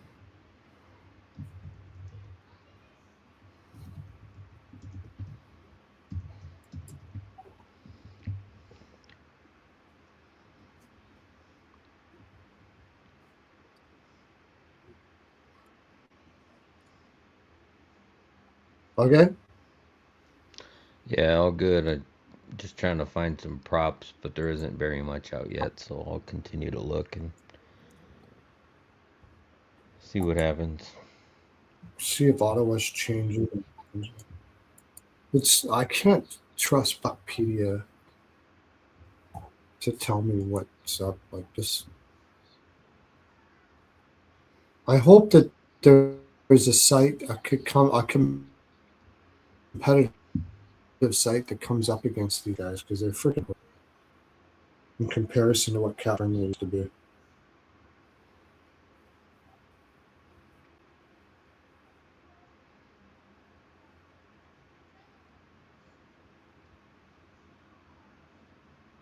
$30-16, and they can't put it away.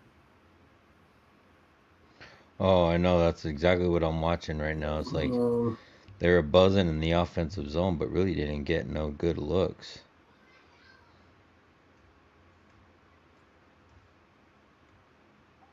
Not shooting enough. Ooh. They're big hit. They're trying to be too cute.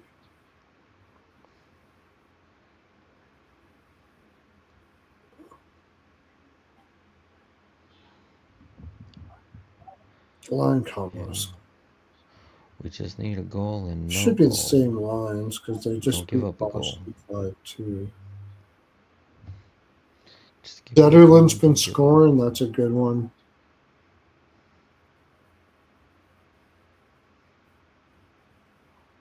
No, I don't think we're getting the team total over here. Columbus is on a power play.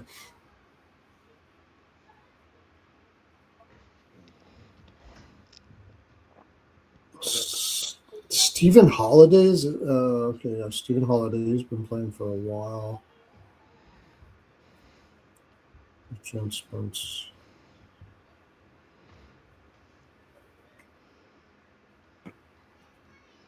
Seattle's not getting that's all I very got many for shots that. on goal.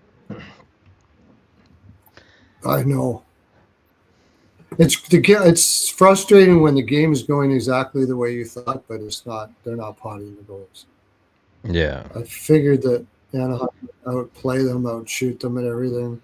With Grubauer in net, Grubauer is actually having a good game, obviously, and this kind of feels like Seattle just pots one now. Yep, there it goes. Got cold goaltender. Who scored it? Eberle. Fuck. The only thing good about this is Anaheim will bear down even more and could pot like a bunch right now. Hopefully.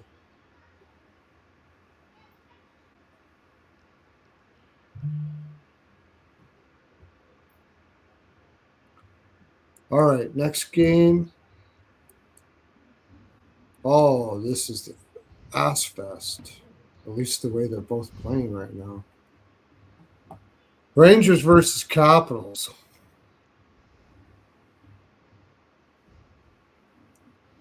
Give us the lay of Capitals the land. minus 165 at home. Ugh. Rangers playing better on the road.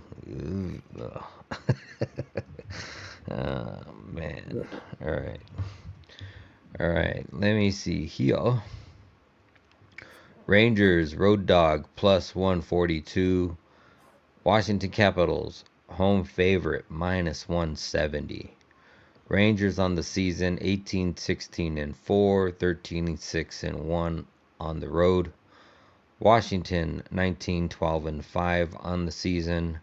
At home 18-6-2.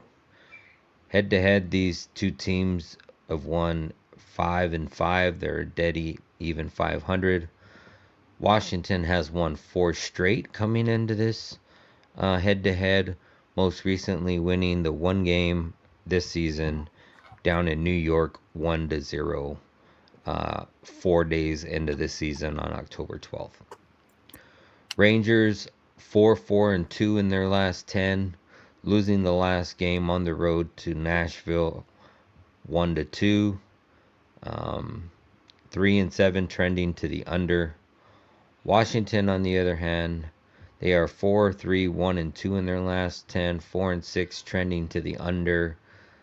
Back-to-back losses against Detroit, and they've lost 5 of the last 6. 6 of the last 7 or 8.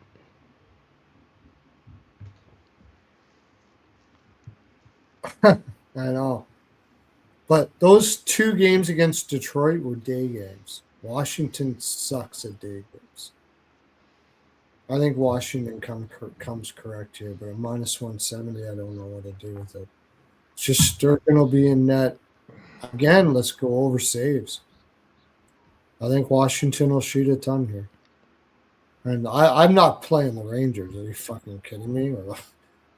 You watch them. They're like, I think Panarin wants out or something. I don't think anybody wants to be on that team. Miller's out too. Not that he was all that great, but it's a Washington kill spot. This is a Washington kill spot. They may have had a rough go in Detroit. They may have had all of that, but the last game before now it's at night before they're gonna play for their fans here, I think, and I don't trust the Rangers to do shit at all. It's gonna be Thompson versus Shesterkin. Shesterkin's gonna see a lot of rubber.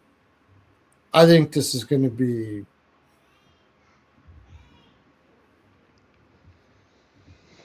I think this Rangers team total under.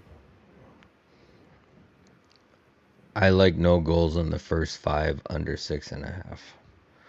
I think both teams lock goalies down, try getting coast. Maybe it could be a draw spot. They're both in the Metropolitan. I could see them both getting a couple goals and then just coasting through to OT maybe and not trying to push and get that point. I mean, The no event, low event game.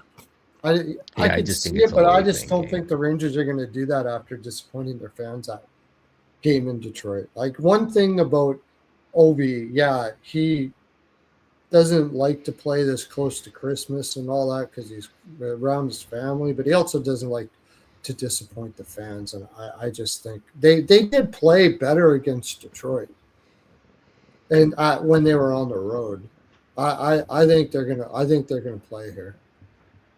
I think they're gonna play, and I don't trust the Rangers to do fuck all. Even if the Rangers play like the best I've seen them play in the last 20 games, they still suck. No matter what. So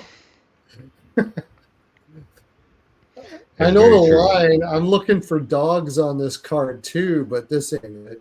I'm not taking. No, this ain't it. And they're playing the Rangers. Against Detroit, not a division rival, whatever, hard to get up for, but it's the fucking Rangers. They're gonna want to smash here. I think this is Washington smash. Ducks are going on the power play. Fucking A, come on, put this away, bitch. No, you're not putting it away. Tie it up and then score another goal. Yeah, and then put it away Yeah, at before the least buzzard gotta rings. tie it up right here. Good thing I had Granlund, because really it doesn't matter this game to me. I don't have tons on it because I kind of thought Seattle could win this game because it's a young team and Christmas coming up and all that kind of stuff like that. But I was putting money on Quinville to get this team going. And they did. It's not like I don't think I made the bad pick. You outshoot somebody 30-16, and they got Grubauer in there. You should be able to win that game. Really good. Grubauer is just having a night, which is not normal. So,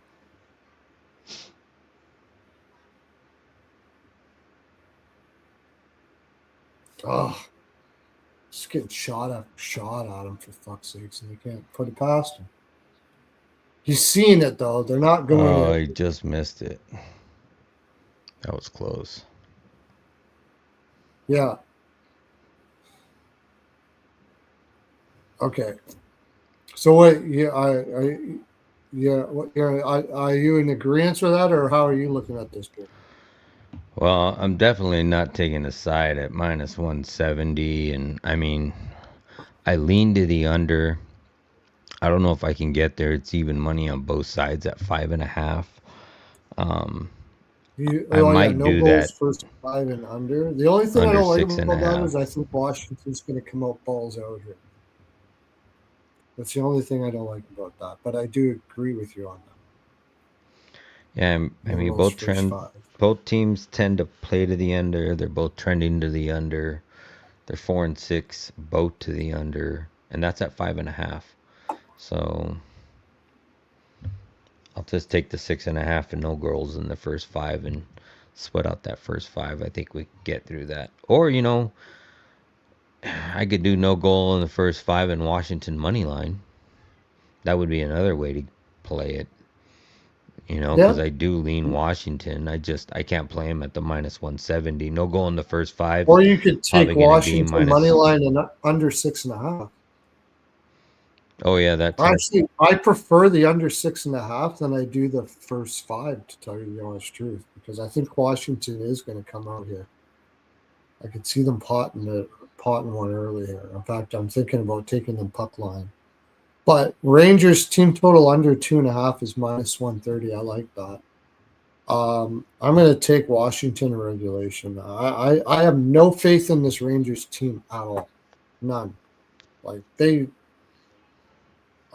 you should say, oh, that terrible game against Nashville. Well, they've had a terrible game against Lots, and they haven't did fuck all the next game or the next game. They're not even on the road anymore. I know they're a better team on the road, but they haven't even did that. You know, the only thing is, I guess you could say it was a look ahead spot because they were looking ahead to Washington against Nashville, and they're going to come balls out here. Problem is, I think Hmm. Washington's going to come out balls out here. And if that's the case, then they're the way better team and they're going to take it. So I'm taking Washington in regulation. I believe Washington is a killer second period team, not a good first period team, if I remember correctly.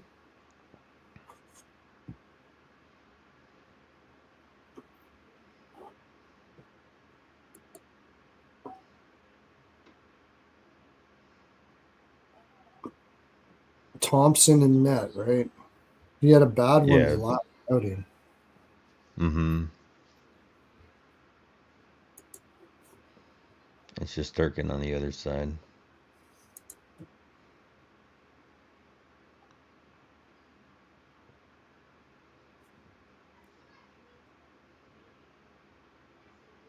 Nah, it doesn't look like it's going to happen for us. Fucking Carline's going to be, looks like he's going to be right with Seattle, taking Seattle. Nice bet.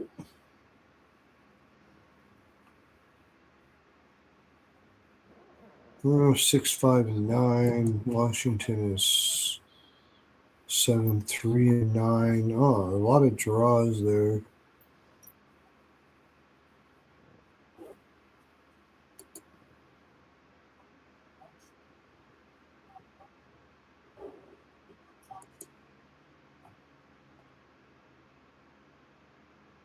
No, Washington's an under team in the first period.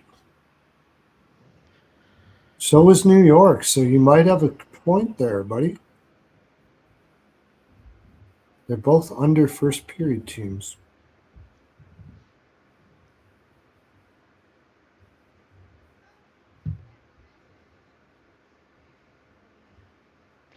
Yeah, I like that too.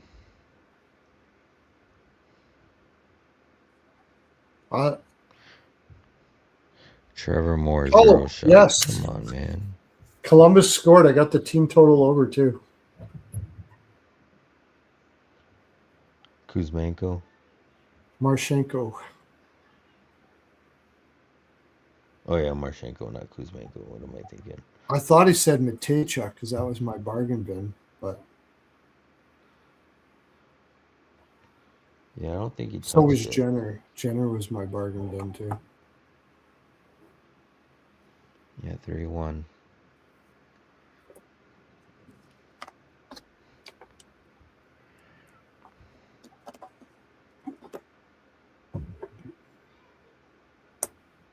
Okay. I needed more shots, and he's got less. I like your money line under 6.5. I like that. I think I'm going to take that too. Yeah, that's the only way money I can line, see it. Money line Rangers team total under 3.5. Something like that. Something like that, whatever works. But I do think Washington's going to win this game. I'm going to take a little bit on a regulation. I just don't think the Rangers have any juice at all, and they got a horrible lineup. It's honestly the way the Rangers are playing right now.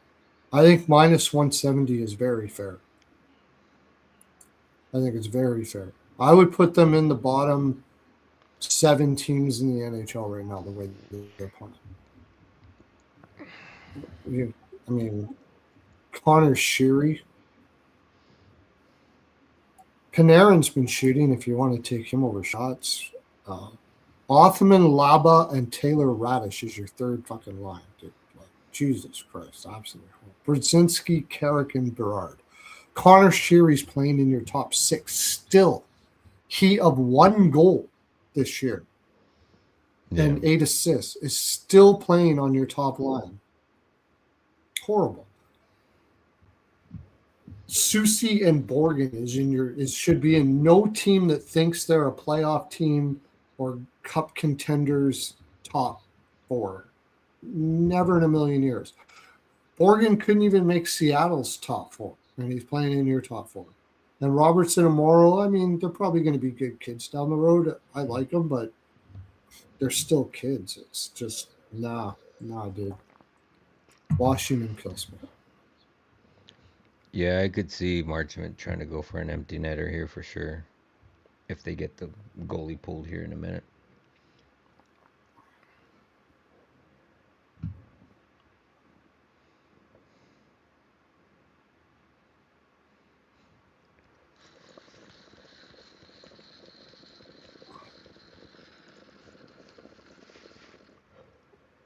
All right, we'll go to the next game now. Oh, we didn't do props, but I don't think Chikrin's been going over. I'm not taking any Ranger props. If you want to take props, take Wilson. Usually comes up big in these games. Take him for a goal over shots. Protus, guys like that. Beauvillier, if he's up in the top line, I'm going to play that. I forgot about that. He has been going over his shots like crazy. And you get it for a good price, or at least you were anyways. Hopefully it's not getting too juicy now. But he's a good one. Oh, he's not on the top anymore. They're putting Sordiff on the top line and Strom with Wilson and Protus. I actually kind of like that. If anybody's wanting to get spicy, Pavillier is want to down to the take five. Never mind that. But the live draw.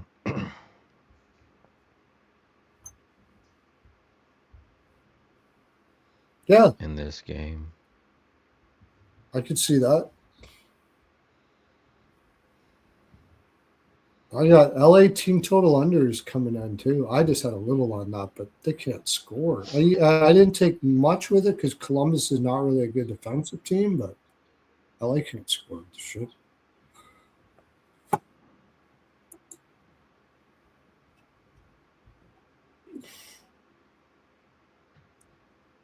Okay, let's go to the next game.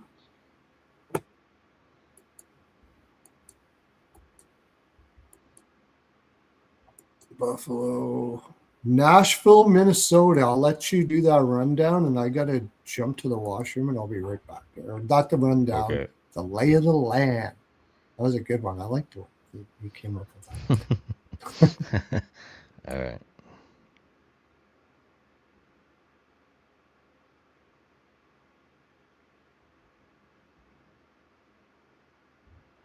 Let's see.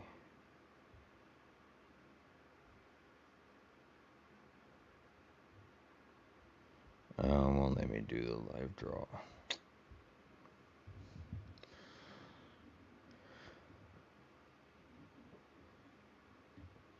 Which game did he say that we were going to?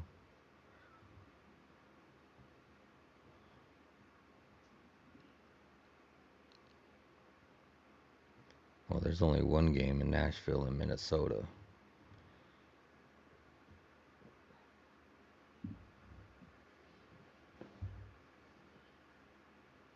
Kings got a power play going on.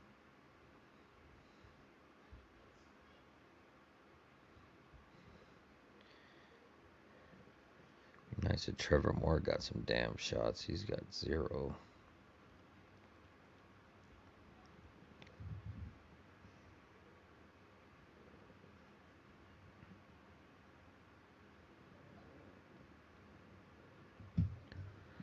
All right, so we've already went over Pittsburgh, Dallas, New York, Montreal, Florida, New Jersey, Buffalo.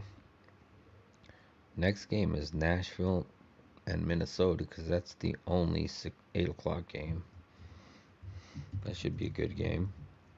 I mean, I'm leaning Minnesota, but Nashville's been playing good. They should I'm having a little bite to their eat, so I'm money. not going to show the camera because I'm eating a peanut butter nana sandwich and it looks really bad. So, Okay. but we'll continue here. I like Nashville on the Minnesota. road. I like Minnesota all day, every way here. That's all I got to say about that. Nashville plus 164 on the road. Minnesota minus 198 home favorites. Nashville 15, 16, and 4 on the season. 5, 7, and 2 on the road. Minnesota's 22, 10, and 5 on the season. 13, 4, and 4 at home. Head to head in the last 10 matchups, Minnesota's won 6 of the last 10. Most recently winning the single game this season in Minnesota 3-2 in overtime. Nashville coming in at 7-3 in their last 10 on a 2-game winning streak, winning 2 of 3 on their most recent stretch at home. Minnesota, on the other hand, 7-3 in their last 10, winning 1 of 2 of their games at home, most recently losing to Colorado 1-5.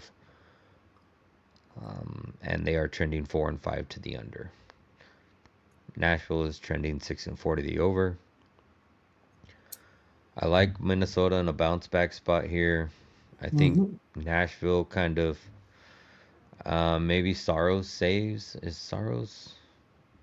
I think Saros. Yeah, Saros versus Gus is what it looks like it's gonna be. Yeah.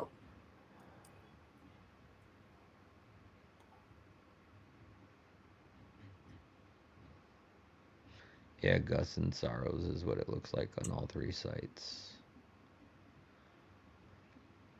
I mean, you got Minnesota winning 7 of the last 8. You got Nashville on the other hand. And they've won some good games too. They've only lost to Carolina and to Colorado. So, I mean, they are playing well. I expect them to score against Minnesota. I just don't like the over at 6.5, but I think they're going to score here. Minnesota, on the other hand, I just think it's going to be a good bounce back spot for them. Saros saves, I could see. I don't know if I trust Minnesota in regulation. 3 of the last 5 have went to overtime head to head.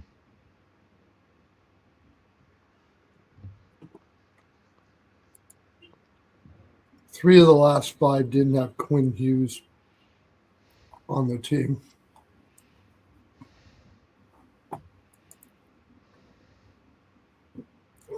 See, we got, yeah, was it our friend Church, or whatever, Ben Church said Mm-hmm. they beat good teams. And then he said Carolina and Toronto. So that's only one good team you stated. Toronto's ass, dude. Toronto is ass. I had Nashville there all day. I love that win for Nashville. No, I said Carolina and Colorado are No, the they only two beat. teams they've So who lost did to. they beat? They lost to Colorado. They beat St. Louis. They won against Colorado at home when Colorado was in a terrible spot. They didn't care about that game. They beat St. Louis. St. Louis's ass. They lost to Colorado. I gotta say they did well to not, because that was the Hymes. That was the Hymes game of the night. They could have taken a shit kick in there, but they didn't. They beat St. Louis in a revenge spot, but St. Louis isn't good. Then they lost to Carolina, who is good. Then they beat Toronto, who is ass. And they just barely beat the Rangers, who are also ass.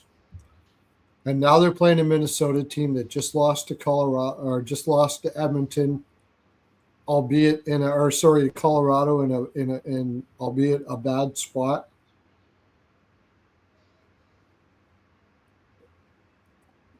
And they're playing their last home game before they go off to break. You could make a case that they were on a long winning streak. I do like to bet against teams coming off really long winning streaks and they lose one. But in this particular case, I don't even think they thought they were going to win that game against Colorado.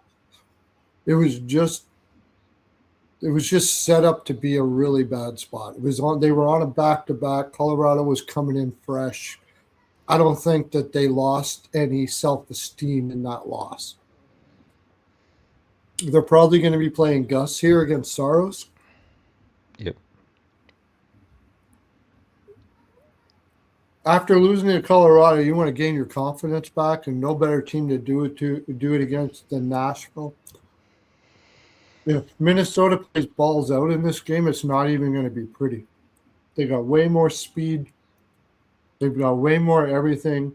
They're not going to be undervaluing them. Minnesota did win 3-2, so it's like a little bit of a revenge spot for Nashville, but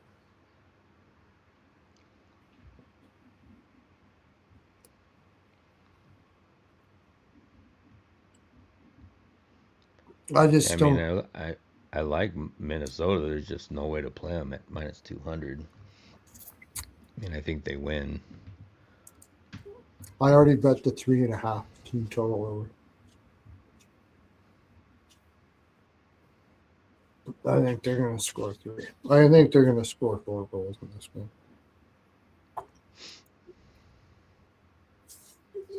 Unless Saros goes out of his head. I don't mind Saros over saves here. I think Minnesota's a wagon team, and so is Colorado. When we did that bet for when I said I like Colorado was minus 150, I think it was. And I just thought two wagon teams, Colorado's got the way better spot. They win that game. This one here, you want to lose 2 games in a row after you built all that confidence up and you got your fans all behind you and you got Hughes now and you're going into the now, man.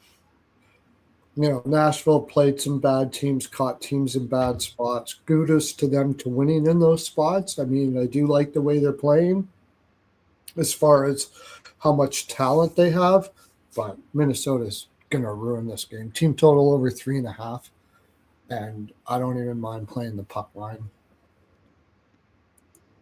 This is going to be a first period puck line. I don't even need to check. I don't even need to check what Minnesota's first periods are like here. It's not a good spot for Nashville. They're coming in kind of satisfied. One game on the road, and then they fly to Minnesota from Nashville. That's not fun. Minnesota's colder than fuck right now. They got to fly to Minnesota after playing the Rangers at home.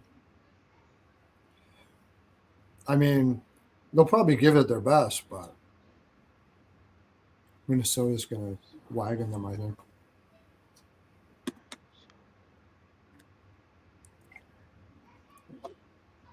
Avs didn't really kick their ass. It was 4-2. Saros played fucking phenomenal. You're right there. Saros played well. I could see that happening here too. I could see almost the same thing. Saros plays out of his head. Minnesota gets lots of shots and still wins 4-1, 5-1 or something like that. I just think with all that good energy, they're not going to be feeling bad about themselves that they lost to Colorado on that spot. I think they're going to be fine.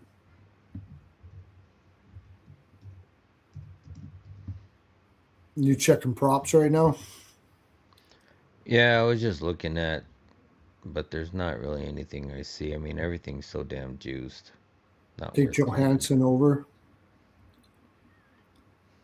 Which is Yeah, I mean, if you think Tarasenko is going to get 2, you can go back to him. down on the He was third covering line for now. a while and missed. Yeah, he's down on the third line now. I can't take him now. Hartman for a goal. He's been playing well. Hartman over shots would be good.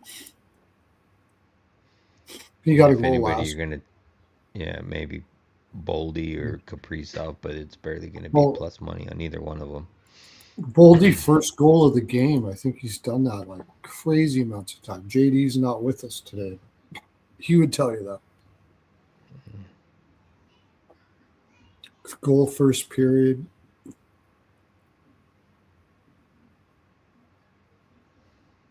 Yeah, Minnesota is just too good for this Nashville team in this spot. I don't think there's any ex-Minnesota players on there. If they get enough shots, Bunting over 1.5 shots has been good to me. He's been getting over, and you've been getting at like minus 110. According to here, it's going to open at minus 150. Minus 150. Oh. Mm-hmm. Oh, he's up on the Because the second parlay line kicks. now. That's why. I'm still going to play it up on the second line. I won't put a lot on it because I don't know how many shots Nashville's going to get in this game. They do shoot a lot, but I think Minnesota's going to own possession on them. Forsberg is always good, normal stuff.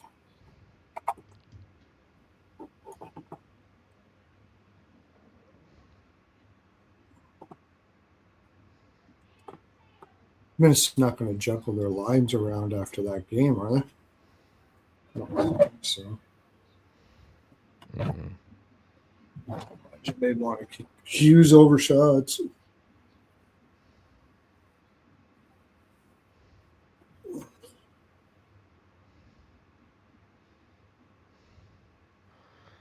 Looks like we're getting some reverse line movement on the Devils. It's like plus 125 now.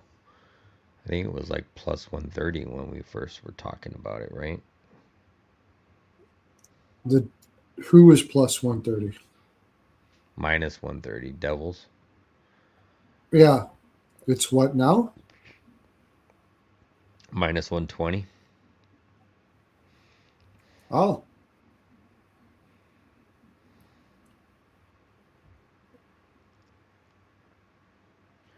Man, I can't believe the Ducks.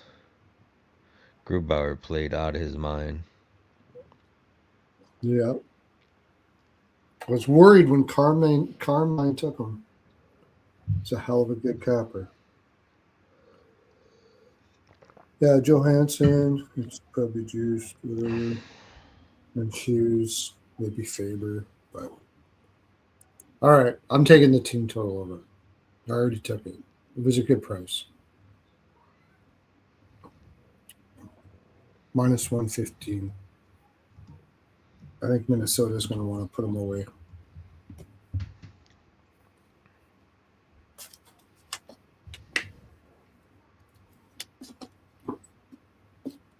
Oldie does not. I don't know what he's trying to say there. Okay, next game. Do you I think he guys says are you Boldy does it like that. Oldie doesn't like that? Does it like, like scores first? Oh, Because you were talking about him scoring first in a bunch of yeah, the he games. scores the first goal a lot. All right, next game. You don't have anything on that game, right? You're not comfortable with Minnesota in that spot? No, I love Minnesota. I just don't like the minus 200. So I'm probably going to put them in a parlay or something. Um, maybe that's why I was looking at New Jersey. Because I'm like, I like a money line parlay between New Jersey and Minnesota. Just play those two together. Well, you could New parlay Jersey's. the next one, Colorado. Yeah, that's true. Although, oh no, we're not playing in Utah. So there was a good history of going a few years back that Colorado used to struggle to beat Arizona at home, at Arizona's home. Yeah, And for a while there, they were winning a lot of them at home. But in Colorado, we would always get our ass kicked. But yeah, I mean, minus 252. Yeah, you can probably parlay it with that, like Colorado, Minnesota. You're 250 and 200, you're probably going to get like a minus 115, 120, somewhere in that neighborhood. So that's decent for those two teams. I don't. yeah. I'm trying to find a dog. Do I have a dog in this on this card yet? I don't think I do. I got a dog, Calgary. Fitz Oh, Wolf. it's coming up. Well, I don't know. I mean, kind of lean in that way, but I don't know. Maybe this is I don't give a shit spot for Colorado, but they seem to be playing. They seem to be owning their own barn pretty good. I mean, you can make a case for Utah here in the sense that they just played that big game in Minnesota and they're coming home and they may not give a fuck.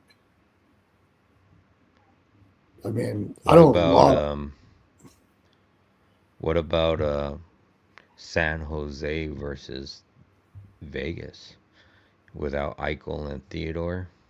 Yeah, That might be. I mean, San Jose's plus 200. It's gonna be Askarov versus Hart. That might be a dog to take. Not saying I'll get there, but after losing to Seattle, San Jose will come correct in that game. I could only take San Jose, but Colorado, I don't know. They play, they protect their own barn pretty damn good. Like you're gonna have to. Could be a look ahead spot. I know. I know Philly just played today against Ottawa, but or not against Ottawa, against whoever they played today. Um, but how do you take Chicago? I don't. It's Harrison and net, Yeah, we'll get to that and when we get Harrison to versus yeah, exactly. Go do ahead. the lay of the land for this game. Oh, you're on the Utah, Utah Colorado. game, right? Yeah, All right. Utah on the road is a big underdog, plus 220. Colorado, huge favorite at home, minus 270. Utah 18-7 and 17-3 on the season, 9-11-2 on the road. Utah 26-2 and 7 on the season, 14-0 and 2 at home. Have not lost a in regulation loss at home. Head to head as Utah Mammoth, not Arizona Coyotes. Colorado's won this matchup 3 of the last 5 games, and it's trended to the under 4 out of the last 5 games. yeah, Utah 5-5 in the last 10, trending at 500 to the over under at 5-5 as well. Colorado 8-1 and 0-1 in the last 10, 4-6 to the under, just due to the fact that they hold teams to not very many goals. And Colorado's coming off of that Minnesota win 5-1. They've won 5 straight, 8 of the last 10. Utah, on the other hand, they've won just 1-1, 2 of 2, 4 of the last 6, and 5 of the 5. But um, yeah, I mean it's hard to get into anything on Utah. yeah. I don't I don't know if they can contribute 3 goals. Is it going to be Blackwood or Wedgwood? Is Wedgwood should be Wedgwood. They Wedgwood. play. Wedgwood. Yeah. Correct. See, that's So I go ahead. was like trying to get to Utah plus 220 because it was a down spot for them to put Wedgwood in there. They saved Wedgwood. You know, they played their backup against Minnesota. But I think Colorado plays with their food here. I don't Yeah. think they spank them. I think that under might be a good bet. It might be. Oh man, I'd be I'd be willing to try to take Utah under 2.5 goals. It's Yeah. It's kind of, I don't know, I mean, I know that it's been a long time, but it's kind of a Wedgwood revenge spot. He used to play for the Yotes, Oh but yeah, it's yeah, been yeah, yeah, yeah. but it's That's why been they like did that because Wedgwood wanted to play against his old team. Oh fuck I think yeah.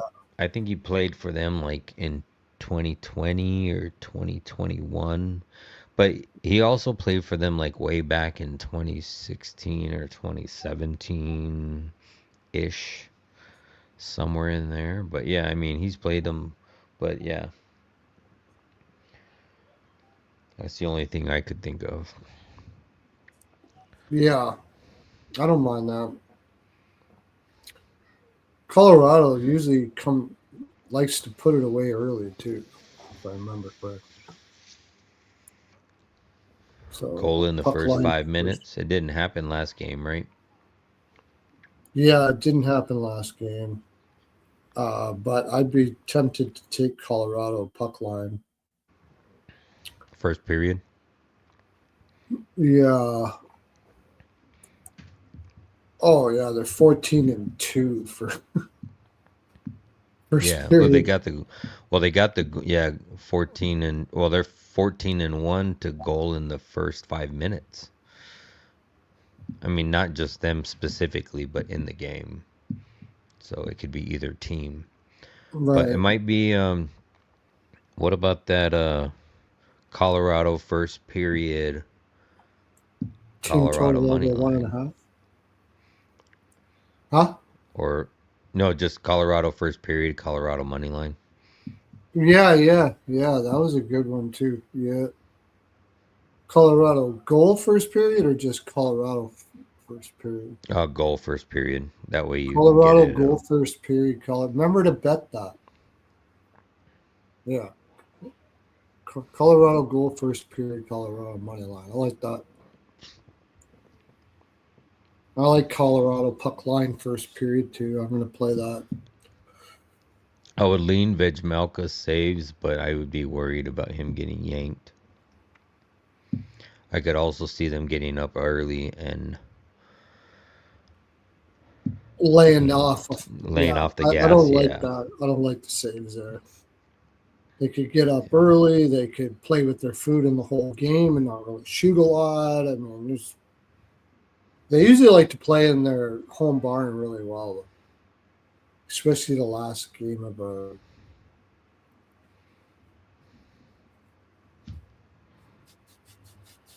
That's the only thing I do. I'd love to get behind Utah here. I really would. I don't see any way that they have a game that can beat Colorado. I just don't see it. Vejmelka is 4-6 in his last 10 versus Colorado. 3.01 goals allowed and a 904 save percentage. 6-3 14 and and 0 and 2. 1. 14 and 2 for to the first period money line for Colorado. And that's I'm talking to Ben here. Ben. And Utah's 9 and 13 on the road first period. So I like the puck line and I like your goal first period and money line. I like that. Probably the two bets I like. I don't know if you want to take McKinnon over shots there. I think he might be passing the puck around in that game. So Yeah, if anything, I would probably take him for 2 points versus shots. yeah.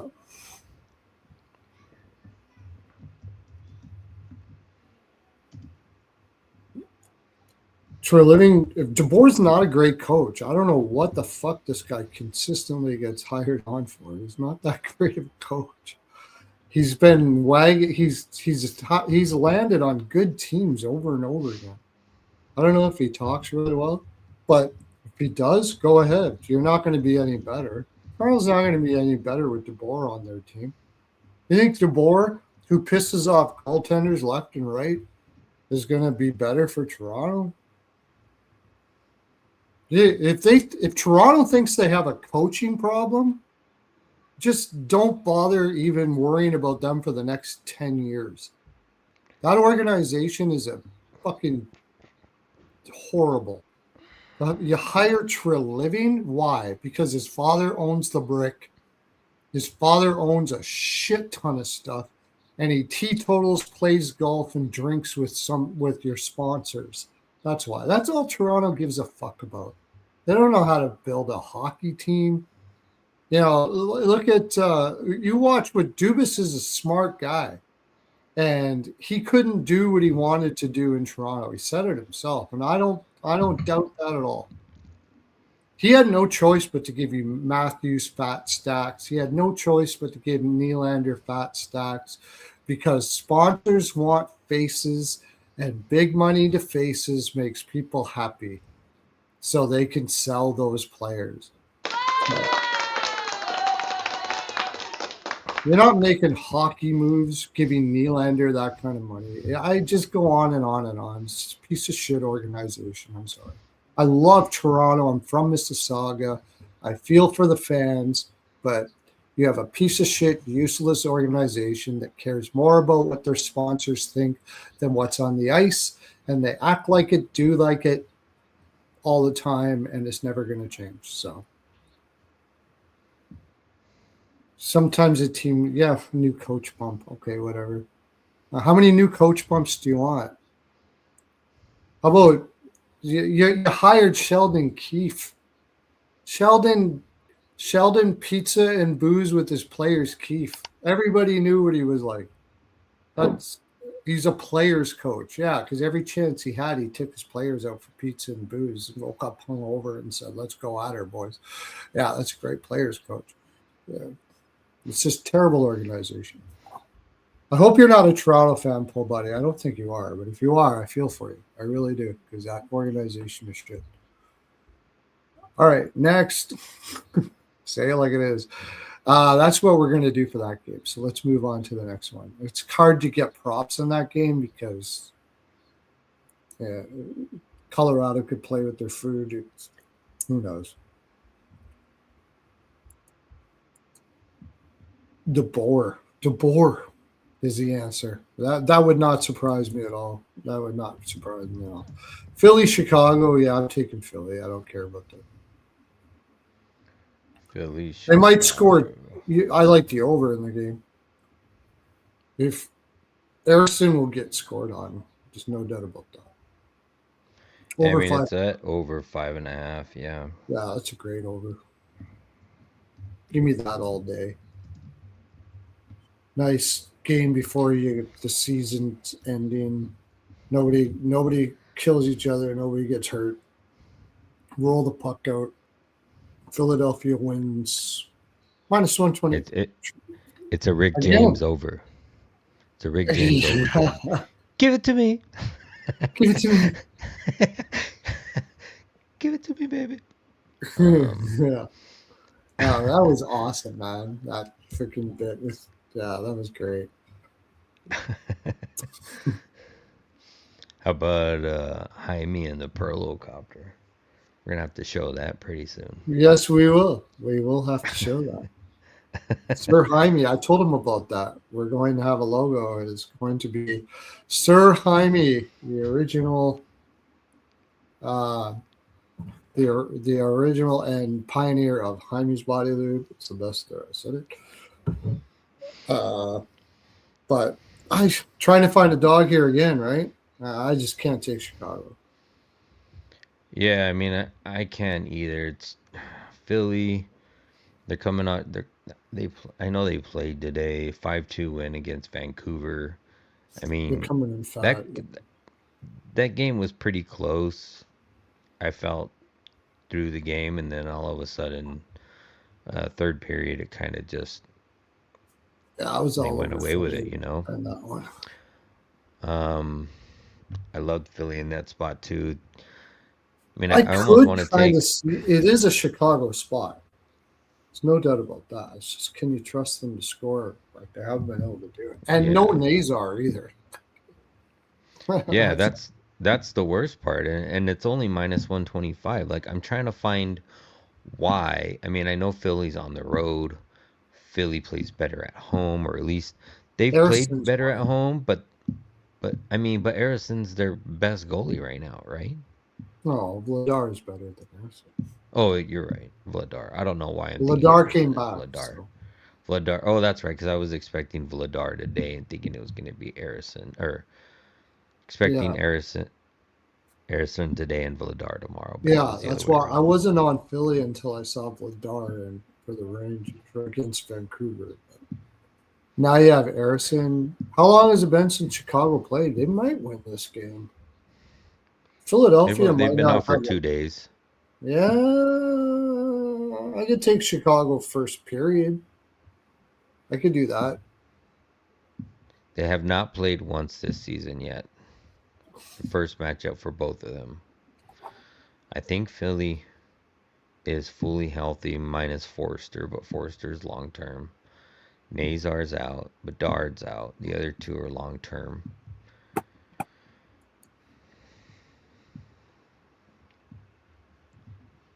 I wouldn't mind a Konechny got an. I mean, Zegras got an assist today. I was thinking about putting him in a taking him for an assist. I didn't do that. Donato over shots. Bertuzzi. Yeah, Bertuzzi definitely Bertuzzi too, yeah. overshots.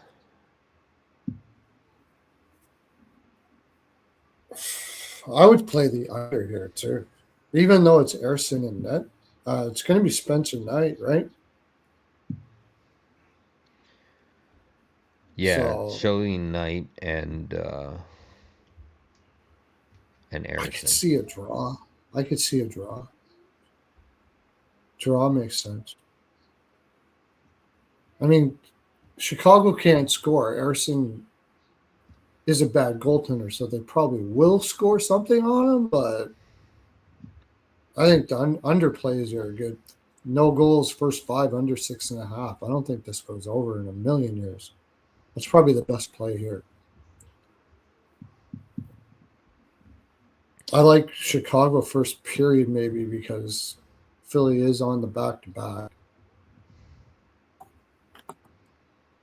I don't think Philly is a very good road first period team either.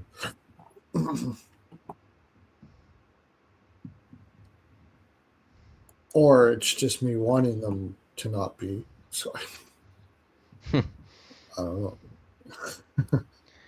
Yeah, Yeah, they're I don't not. think I can get behind No. Chicago here in this game.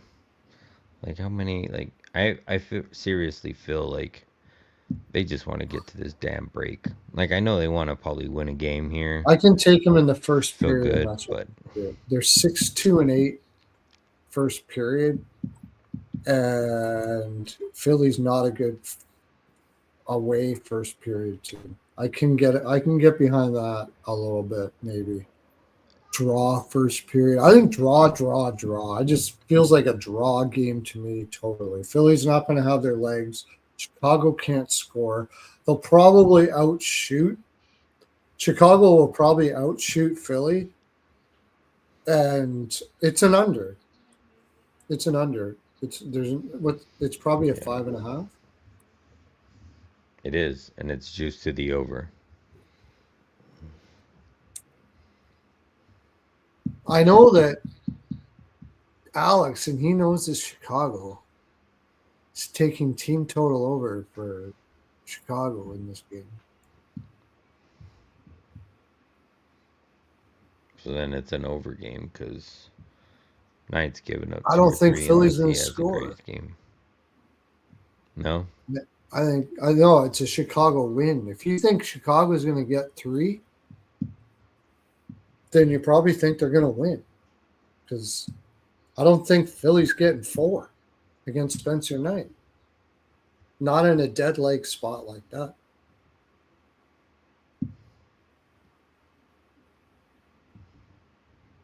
So I like to draw.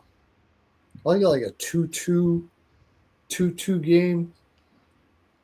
Pick them who's going to win in overtime. That's what I think. I like to draw.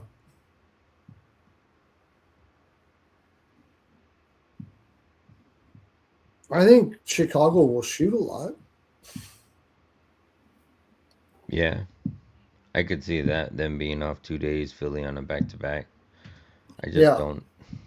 I don't just Chicago to score enough yeah, I and know. beat Philly. I don't trust Philly Like to score much in this game.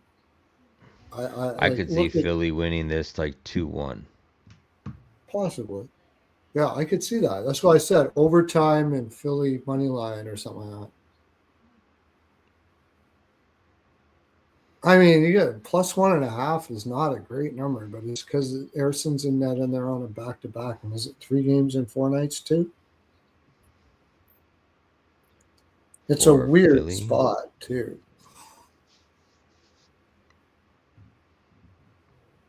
Yeah, 3 games in 4 nights for Philly. No,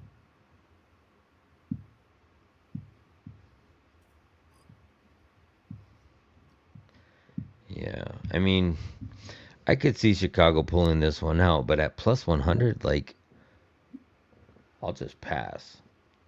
Like, I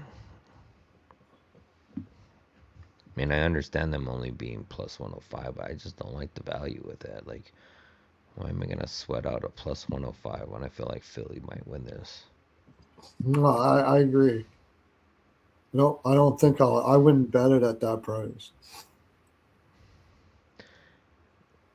If anything, I would bet Philly and just expect Chicago to do what they've been doing. I know it's a Chicago spot, but 10 minutes left in the third period, even if Chicago's winning, there's a good chance Philly ties this up and takes it to OT. Like they just press and I mean, I know it's a back to back and they could be losing their legs by then, but just hard. I just like the under. It's just how do I want to play the under? I'm afraid Chicago scores in the first five because they're going to come out barreling. That's the only thing I'm afraid of, and not too afraid though because Chicago has such a hard time scoring right now. I mean, I like what you said about Chicago in the first period. Just take them on the money line, and if you get a like, They I get a could see, push, yeah, yeah, or you just take the under 1.5 first period, but both, you know, yeah. yeah, I think Chicago could score in the first period. I really do. Harrison, they got all their energy. Nashville's coming in. Yeah, I like Chicago first period money line. I like that for sure. let's see how Knights March matched up versus Philly. Probably not good on history, just given how bad he's been in the past. So Knight is saw Philly twice last year. Once before the trade, so once with Chicago, one with Florida. He gave up 9 goals in those 2 games. A 4 spot and a 5 spot. Completely different goaltender now. Although he's given up 3 straight. He's 1-4 in his last 5, but it's just due to the no offense of Bedard. Gave up 6 to LA. Shut out the Rangers.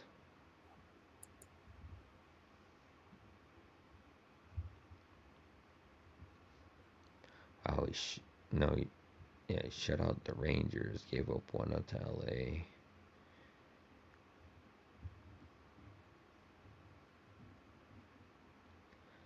Yeah, I mean, you might catch Philadelphia on a back to back, but I don't even want to sweat out a under first period with Harrison in that. I'll just take Chicago money line first period maybe, and then I don't know. Something's telling me Philly wins this game. I could see Chicago winning this game and just getting a last win before the break too. But I could also see them losing this and just starting over after the break. I could see Chicago winning this just on pure energy alone. I just think Philadelphia's in a. You got to remember they played the Rangers. That was a tough game. They played.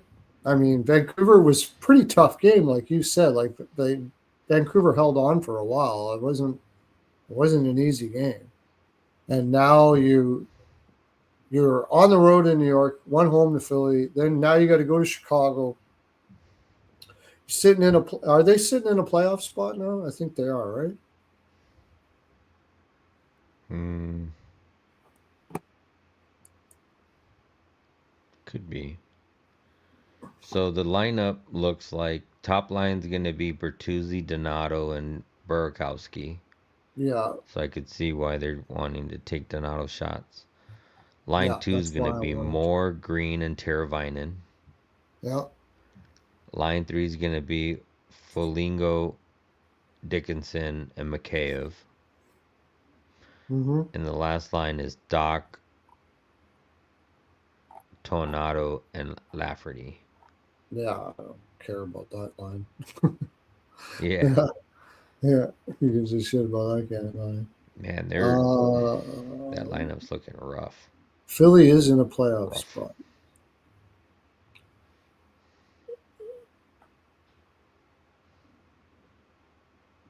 They've got a game ahead on the Bruins. They got Florida coming up on their ass. I just think they run out of gas here. That's the thing. I like the draw. I like the draw. Yeah, I I like like the the draw. draw, and I like the under. I like that. I just don't know if I want to take first five. I'm trying to figure out a different way to play the under in this one. Silence ends. Yeah, we were looking at the entire card trying to figure out what dog we would like. And I had mentioned Sharks, and I think Pearlo agreed too. But they're plus 200, and you're gonna have. It looks like Eckel is day to day, so he may return tomorrow. But it looks like Donato's gonna. I mean, not Donato. Why am I drawing a blank here? Who's that? I call No, um, the other injury on Vegas. Eichel. No, oh Theodore. Taylor, yeah. So if they're both out, I definitely like the Sharks. I mean, it's plus 200. It's great value. We'll wait to see who's going to. It looks like it's going to be Askarov from what I see. Jeez. Let's see, I gotta.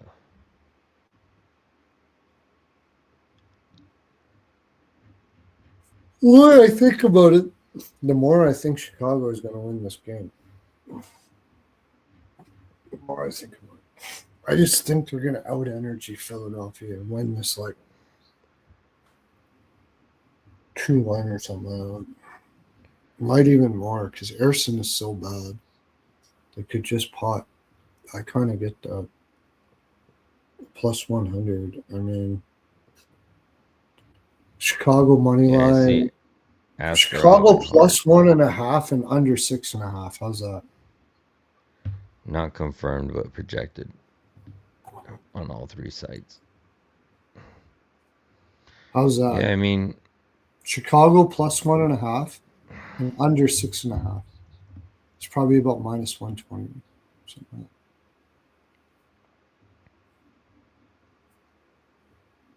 that. Askarov struggled last game though. yeah, he did. I think he comes correct here. I think San Jose has a much better game. I like if there's a dog, I like that one. LA will probably beat Seattle. Are we done in that Yeah, Chicago game? yeah. The reason Calgary why and Edmonton. look at Seattle's back-to-back record, man. It's absolute garbage. One in it's outrageous. I can't take Seattle on a back-to-back. Yeah. We did the shots and everything, like Bertuzzi over shots. It's a better prop game than it is a side game, I think. Better. All right, we got Calgary at Edmonton. Calgary plus 154. Edmonton minus 185. Over and under is set at 6.5. Slightly juiced to the under at minus 112. Calgary 15, 17, and 4 on the year. 6, 12, and 2 on the road. Edmonton 18, 13, and 6 on the season. 9, 3, and 3 at home. Head to head in the last 10 matchups, Edmonton's won 7 of the last 10. They played on opening night, and Calgary won 4-3 in a shootout in Edmonton. Yeah. 3 and 7 trending to the under in the last 10 head to head. Calgary, this is a single game road trip after being home for 2 games, beating Vegas 6-3 and Seattle 4-2. Calgary 6-3-1 in their last 10, 6-4 trending to the over. Edmonton most recently beating Vegas at home 4-3. And before that, they were on a 5-game road trip where they went 3-2. Yep, 3-2. They're also 7-2-1 in the last 10, 7-3, trending to the over. I mean, it's kind of hard to get. Is it going to be Wolf? Is that who going to be? Wolf and Jari's hurt, so it's probably going to be Pickard, right? Yeah, Wolf and Pickard. So it looks like Wolf and Pickard are going to be in net. I mean, maybe take Wolf saves. I like Wolf saves if it's at a Yeah, good number. That's yeah, probably going to be something I that I like that. like. Yeah. I'll go back to the over second period again. And that actually might be the only thing I play in this game. I know they trend it under, but Edmonton's not playing anything under. There's no fucking way. If you like the under, then take Calgary. But I might, depends on what the number is, but if Calgary's at team total over 2.5 versus it's Pickard, not bad. that's not bad if it's a playable number. Let me see what that is. It should be. Should be a playable number, I would think. Total's at 6.5, so 2.5 is -130, -129 on Bet Rivers. That's not a bad look. Yeah, I'm It's taking like, over. I'm going to take over for the game too. This isn't. yeah, Edmonton's not playing tight right now, and not a fucking chance. They're just going out and playing balls out. Take McDavid over 1.5 points. Yeah, yeah, McDavid over. against Calgary, and then it's a revenge spot. They lost to him opening night. Yeah, I can't Like I take know it was Calgary. at the beginning of the I want season, to but take Calgary at that plus money, but yeah, that's why I said I would rather take their team total than money line because I can trust them more to get 3 than I can to win the game. honestly, if McDavid and Draisaitl are playing like with energy like they have been in the last little while, I think Edmonton totally butt fucks Calgary in this spot. Calgary just doesn't have the speed to keep up with those guys. They don't have a defense that can take care of them or anything. I agree with Silence and just take McDavid over however many points and stuff like that. Yeah. Edmonton's wagoning right now. They're not on tired legs. Yeah, you fade Edmonton when they got to play like lots of road games and they lose their legs, and McDavid and Draisaitl can't carry the team, but they can carry the team here. So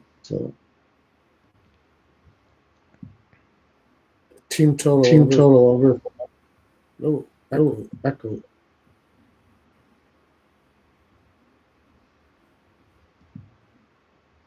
You said it echoed. Yeah. It's echoing. If I say something, it doesn't. It doesn't echo. It just says it back like it's delayed. That's weird.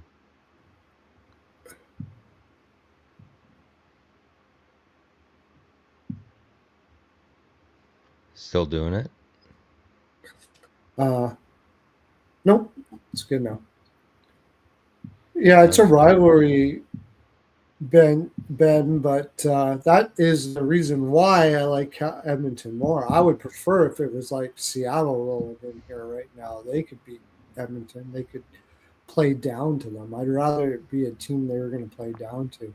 They're not going to play down to Calgary. They're going to beat the shit out of them if they can. So Calgary's just no good, dude. Calgary's not a good team. Can you find an avenue that Calgary wins this game? Trey? Would you say, can I find an avenue to take Calgary on the money line? Yeah. Except for the fact that the goaltending sucks for Edmonton, I suppose. They could do it. No. That's why I like the over for the game. I can only find a road to take the Calgary team total over 2.5. Yeah, me too. I don't trust them to win. I mean, and at that point, I expect Edmonton to get 3 goals, so that leads to an over. Yeah, But on the other hand, like you've had games where Edmonton goes cold, and like I know they only scored 2 against Minnesota, but that was Minnesota. But they go on these great spurts where they're like scoring 8 goals, and McDavid and Draisaitl have 2 or 3 points in every game. And then all of a sudden, the shit just dries up, and they fucking have a game where they just a dud, and they only score 1 or 2 goals. But yeah, I think Edmonton wins this game. My best trust in this game is Calgary. If I'm gonna take anything on the Calgary side, it would be team total over 2.5. And yeah. I I'll take lean to the the I'll take over. I just don't like it at over 6.5. I'll take the second period over. That's going to be a big bet. I actually like the first period over too. I think I could easily see Calgary scoring one on having most of their energy at that time. This is also. Did you mention the fact that they're playing in Calgary after this? Right after the break, they're playing again. Oh, so it's a back and forth head and away spot. Right, right. So Edmonton wins at home. Calgary wins at home, probably after the break. Maybe to Calgary or if you want, but Edmonton's now once the break. Edmonton's terrible off of breaks. I would take Calgary there. All the energy dies and everything, and Edmonton has to recreate their energy and stuff like that. I would like Calgary Yeah. there, but I'm not going to take Calgary. Not only that, but Calgary beat them in Edmonton on that opening night. So That's right. Yeah.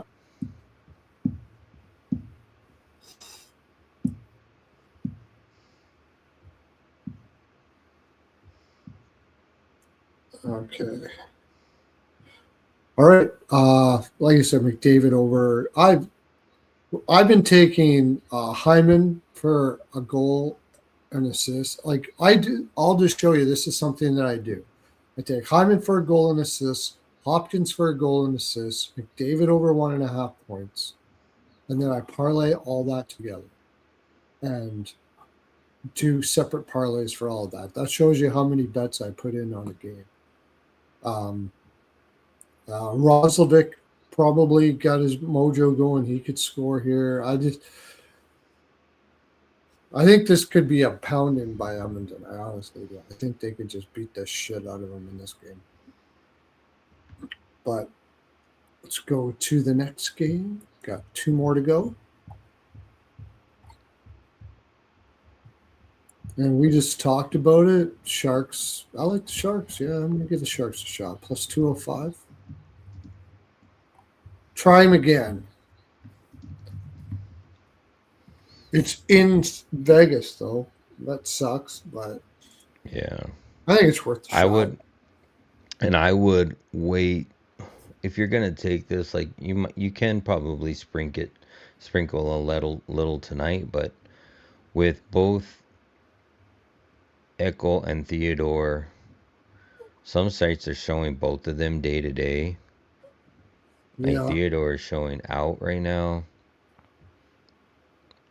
Oh wait, all right. So Theodore didn't travel with the team, Yeah. So so he's not. he's not going to be playing. But you know what? They're at home, right? So Yeah. he's not traveling nowhere because they ain't going nowhere. But it shows that his estimated date of return is not until the 27th. On the other hand, Eckel is showing day to day and could possibly return tomorrow. His estimated date of return is 12/23. So I would wait to see if he's ruled out. I mean, I definitely like the Sharks a lot more with him out. But I'm sure once he's ruled in, you're going to get better odds. And once he's officially ruled out, you're probably going to get worse odds. Of So course. just keep an eye on that and do with it as you please. But yeah, if he's out, I definitely lean Sharks here. Vegas could still win here, but Askarov saves will probably still be good. I think they're still going to shoot without Eckel. Yeah, I like Askarov over saves. He should have a bounce back. Last time he had a rough outing, he had a good bounce back. So I could definitely see that.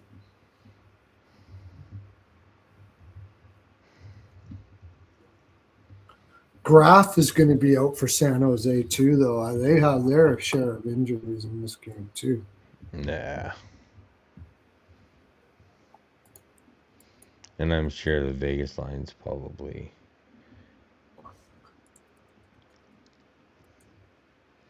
231.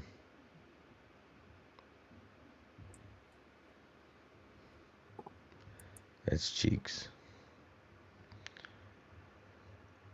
Hello, Trevor. You'll be able to catch all of our Wait, clip. The okay. clip. Puckpedia has Graf in, but I mean that doesn't mean shit. So I believe.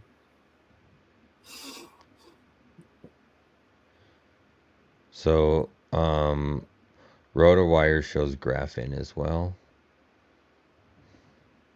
Oh, really? Let me Okay, so see. then Graf could be in. That's good. Let me see what it says on his report. Graf left Monday's practice with an upper body injury and is being evaluated.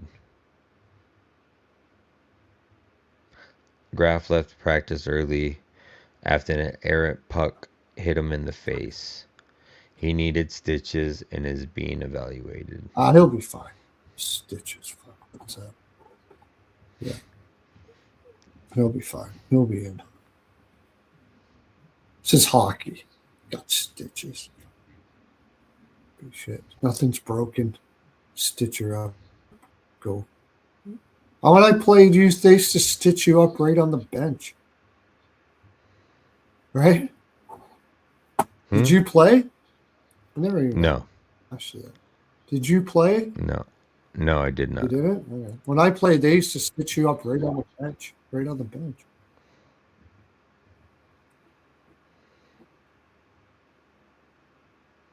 Yeah, I could see Celebrini having a balls out game tomorrow for sure. Yeah.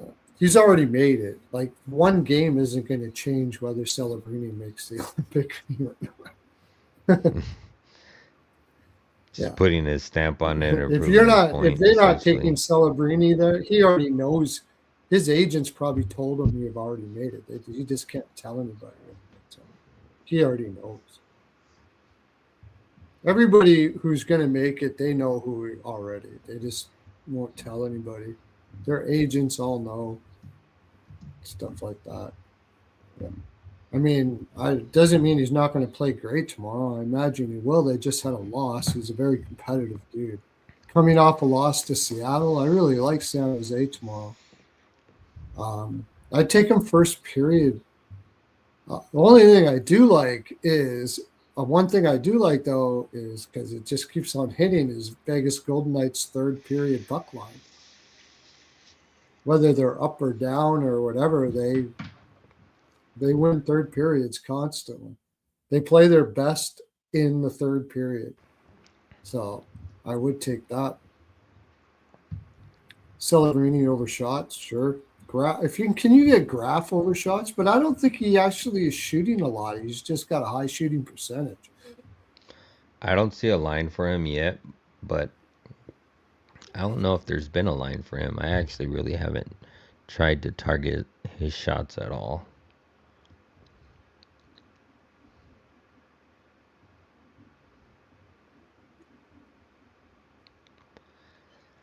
But yeah, that's pretty much all I like is Askarov saves. I'll take a shot at San Jose if Eckel is out of the lineup. If he's in the lineup, I'm probably going to just pass on that. I could see Vegas winning that game. I'm sure we're going to get a decent effort out of San Jose. I just don't know if, one thing I haven't played it in a while, but is he, I guess I gotta wait to see if Echo will be in the lineup too. But like I thought today would have been, or last time Vegas played would have been a good day to take Braden Bowman over shots. I didn't end up not taking it, and he still didn't cash. But now he's down on the third line. He was playing up on the first or the second line when I last looked, but I don't know. Sometimes he gets a better matchup down there on the third line and might have two shots. But I'm sure he's not playing on power play one. No, he's playing on power play two. So, but against San Jose, I mean, I could see it. Dorofeyev, is that who you're talking about? No, Braden Bowman. Oh, I like Dorofeyev's been shooting a lot. I like him now again. Score a goal, shoot. Uh, I just thought about something. Silent Sens brought up this here. What about Leafs Pens? You know what? Berube is an old school guy, right? Do you think? I think it's possible he's doing the tear them down to lift them, to build them up thing. And after the break, I may be buying on Toronto. I think that's an old school way to do it. Is you tear people down. It's a military thing that they used to do. Tear them down, tell them that they're shit, tell them that they're useless, and then once you get them so they're feeling like, because when you do that, then they have to listen to you eventually, and when you start to build them back up again, then they actually start feeling good about themselves. I wonder if he's doing that. I wonder. So Marner and Eichel are back? Oh, until Marner. Marner is back. Marner's in the lineup, Marner's right? been back. Yeah.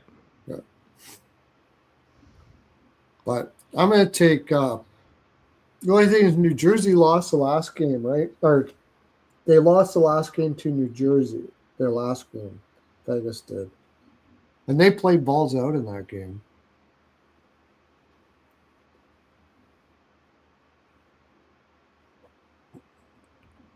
So he might be doing that.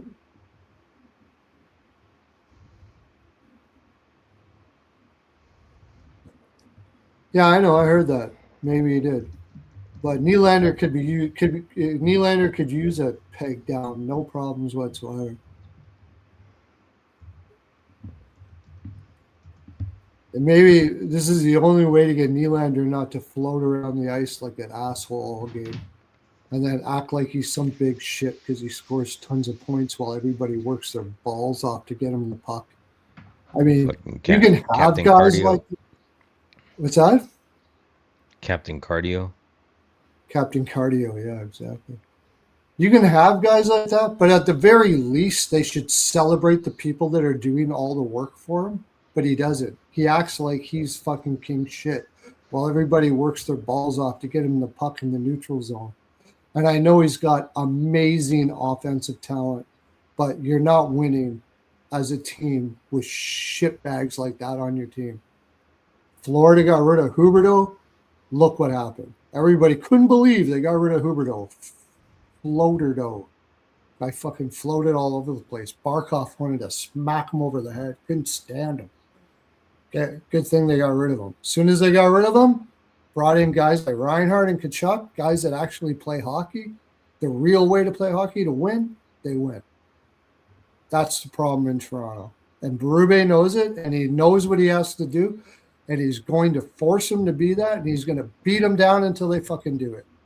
And if they don't like it, too fucking bad. Then go get Sorensen.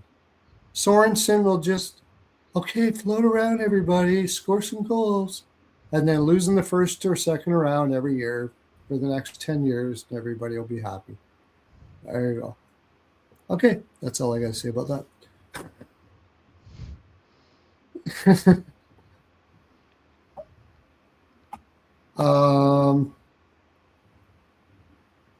What were we doing? Okay, yeah. I'm going to take a shot at San Jose. I don't like this game too much. Really? Maybe a draw San Jose, something like that. I could see an over again. I could see an over, but I mean, Askarov in there's and no Eichel is hard to be an over. But I don't think San Jose is going to win too many unders. If you think San Jose is going to win, it's probably going to be an over, right? You think San Yeah. Jose is going to shut down Vegas? Probably not. So, Nope. yeah. Nope. I just think they're gonna score some, and but yeah, I definitely agree. I don't think they're shutting them down whatsoever. Yeah. Like So you could go Askarov's gonna get peppered and give up 4-3. 3 up, and then San Jose gets the rest. So you could take San Jose team total over. I think they're gonna. Is this in San Jose, by the way? No, it's in Vegas. It's in Vegas. T-Mobile Arena. Probably the best bet is the over. Over first period for sure.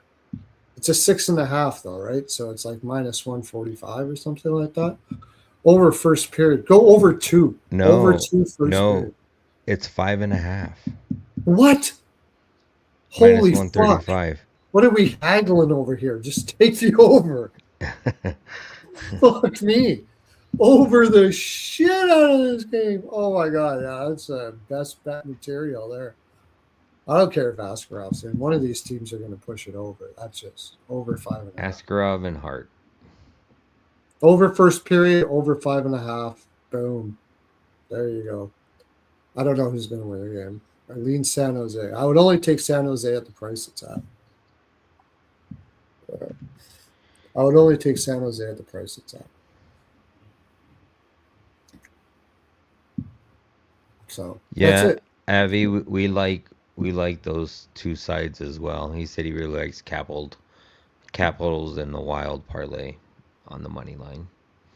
Yeah. We said the same thing. We also said Minnesota and Colorado on the money line.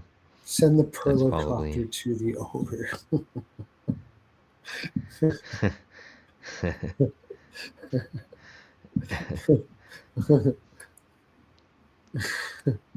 That's Doug. Doug Mom. Yeah. Send the Pearlo copter to the over.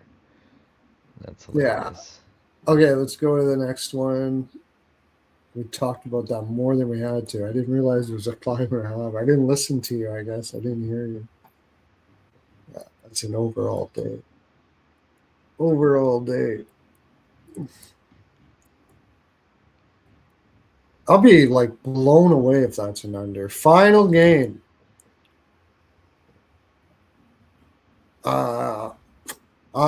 It's an LA spot all the shit. Seattle is terrible on back-to-backs, but you got to be out of here.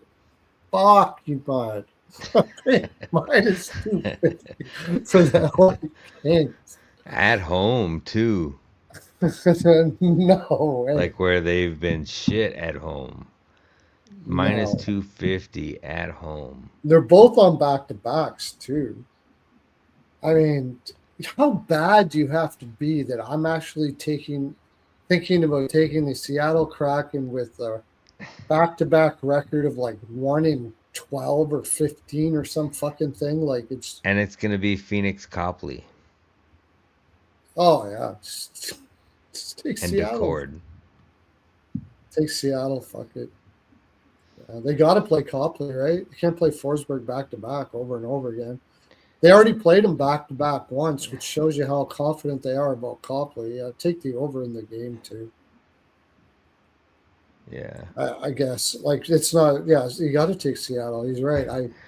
Who was it that was saying to take Seattle? Here you go, Doug. He's on his way. He's on his way. Yeah, there we go. Hymes on his way in the Perlocopter. This is Hymes. Hymes, the Sir Hymes, the originator and creator of Hymes Body Lube.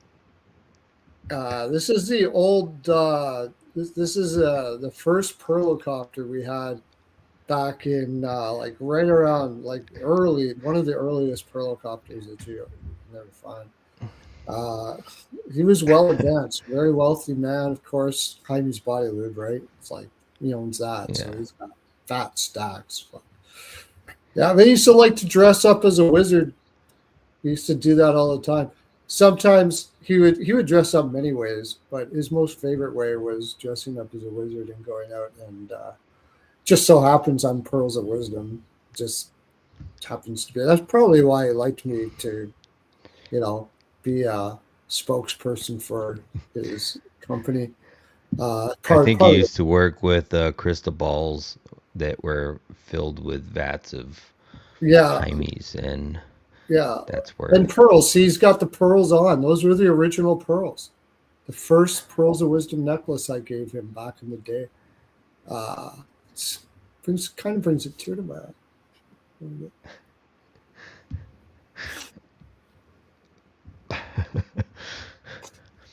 He was a good man. He's a good man. I owe him a lot. Okay, so uh, Seattle. Seattle, we're gonna take Seattle. Yeah, I don't know if I can get there. Maybe the over. I know that they typically I play like the the over under, too. but Yeah, I don't think there's an under with Copley in that. I don't know. LA yeah, hasn't been able to score with a shit, but they'll probably score here. Uh, but I'm not taking LA. Not with Copley. They might win this game. I mean, I don't really like the game at all, but for plus 200, I'll put some pizza money on there. You know? I'll put some small pearls on that game just for the fuck of it, just to have a bet on it. yeah. I'll Takes look at some props. I could maybe get behind some props, but I'm gonna be very. I mean, have been very selective over the last couple weeks, but I think tomorrow I'm definitely gonna be trying to just target some specific spots. Like I know Perlo was just talking about the day before this break and the historical stats leaning to the over, so I'm yeah. probably gonna look at some good overs in some of the games, and I really like that Minnesota and Colorado money line parlay. I might end up doing Minnesota and somebody else, but I think Colorado rolls tomorrow. I don't see a world where Utah beats them tomorrow. Um, and I like the Devils too. So, but we're just about that point where we can just Clip the shirt. yeah. I need a little tissue to get in my eyes. All right. Yes, we are here to clip this shit now. Brought to you by Hymes Body Lube, finest body lube in the land. There has been some people in. There's been like apparently this old Russian formula that is getting mad that they think we stole their recipe for Jaime's Body Lube, and we got some lawyers working on it and shit like that. I don't even never even heard of you guys. I don't have a clue, and I'm pretty sure Jaime didn't know anything about you guys either. So have fun with that. Uh, you have to send some my way. Send some my way. I know you're listening because who's not listening? Everybody's listening in the land. Thanks for again likes. Oh my gosh, the like button was tapped like a motherfucker yesterday. Holy shit. Everyone that tapped it is getting, of course, a Pearls of Wisdom 2026 limited edition necklace before 2026. They're sending it out right now. Hernandez and Alyssa are out and about with the Perlocopter right now, bringing it to everybody, just like Santa Claus almost, just like Santa Claus. And you asked, like, there are people is Hernandez and Alyssa going to be working Christmas? Of course they are. Like, they don't stop. They just go. Just go. They want that overtime. They want that extra 50 cents an hour. So they're going to be putting it out. They're going to be, so you're going to get all of your Pearls of Wisdom necklaces to you because We got to get you before Christmas because it's the season. And everybody knows that the significant others in your life love a pearl necklace at Christmas time. So we're going to make sure you got it. All right. Clip this shit, little Pearlo dance for you. And oh, yes, I forgot. Before I go, I might forget later. I love your comments. I don't think there was like more than one comment down there. Tell me what your picks are down in the comments so I can talk. Because what I like to do is pre-nap. I'll look at them and I'll talk to you. And I do like 14 naps a day, so I won't miss it. All right, all right. Let's start. Let's see, go back 3 hours here. Can we get to the uh, beginning? I think was it Toronto and Pittsburgh was the first game, was it not? That is correct there, All sir. right, buddy. I said I was going to write all this down, and I did not. So I saw you grab a. I thought I saw you grab a I wrote pad down the of first paper, game, and but then I completely forgot after that. I'm an A. I'm ADD as a motherfucker, and I've had several objects thrown and swung and landed on my noggin over the years, as you can probably imagine. So, anyways, go to what do you got for Toronto and Pittsburgh? Let's see if I can remember. so for Toronto and Pittsburgh here, um, I think Toronto might win this game, but I'm definitely not going to take Toronto. I'm more so leaning Pittsburgh over 2.5, or I'm sorry, team total over 3. I think that I said that was like right around even money or minus 106, something like that. And then I also like Raquel over 2.5 shots. He's been shooting a lot more. But I think Toronto wins this game. I can't get behind the minus 130. But I think Pittsburgh might should get to over 3 goals. I mean, that also just leans to more so that going to the over if I think Pittsburgh's going to get 3. But I could see it being a 4-3 Toronto win. Yeah, the more I think about this game, I mean it's hard. It's juiced to minus 130. You can probably find sixes out there. If Toronto can score, it's against this Pittsburgh team right now because their defense is just absolutely awful. So give me the over, yeah, in this game. I think I like both teams to score in the first period. Pittsburgh coming off that win. Toronto should be angry, but they should be angry forever. And I'm can't take Toronto. I just can't take this piece of shit team. So I'm going to take Pittsburgh to win on the money line. But that's going to be my smallest bet. And if I like that, then I'm with you on the team total over too. I'm with you on the team total over. It's just Wall. That's the problem, right? That was our problem. Didn't we Yeah, like it's Wall. Wall over saves Yeah, it's Wall and Skinner?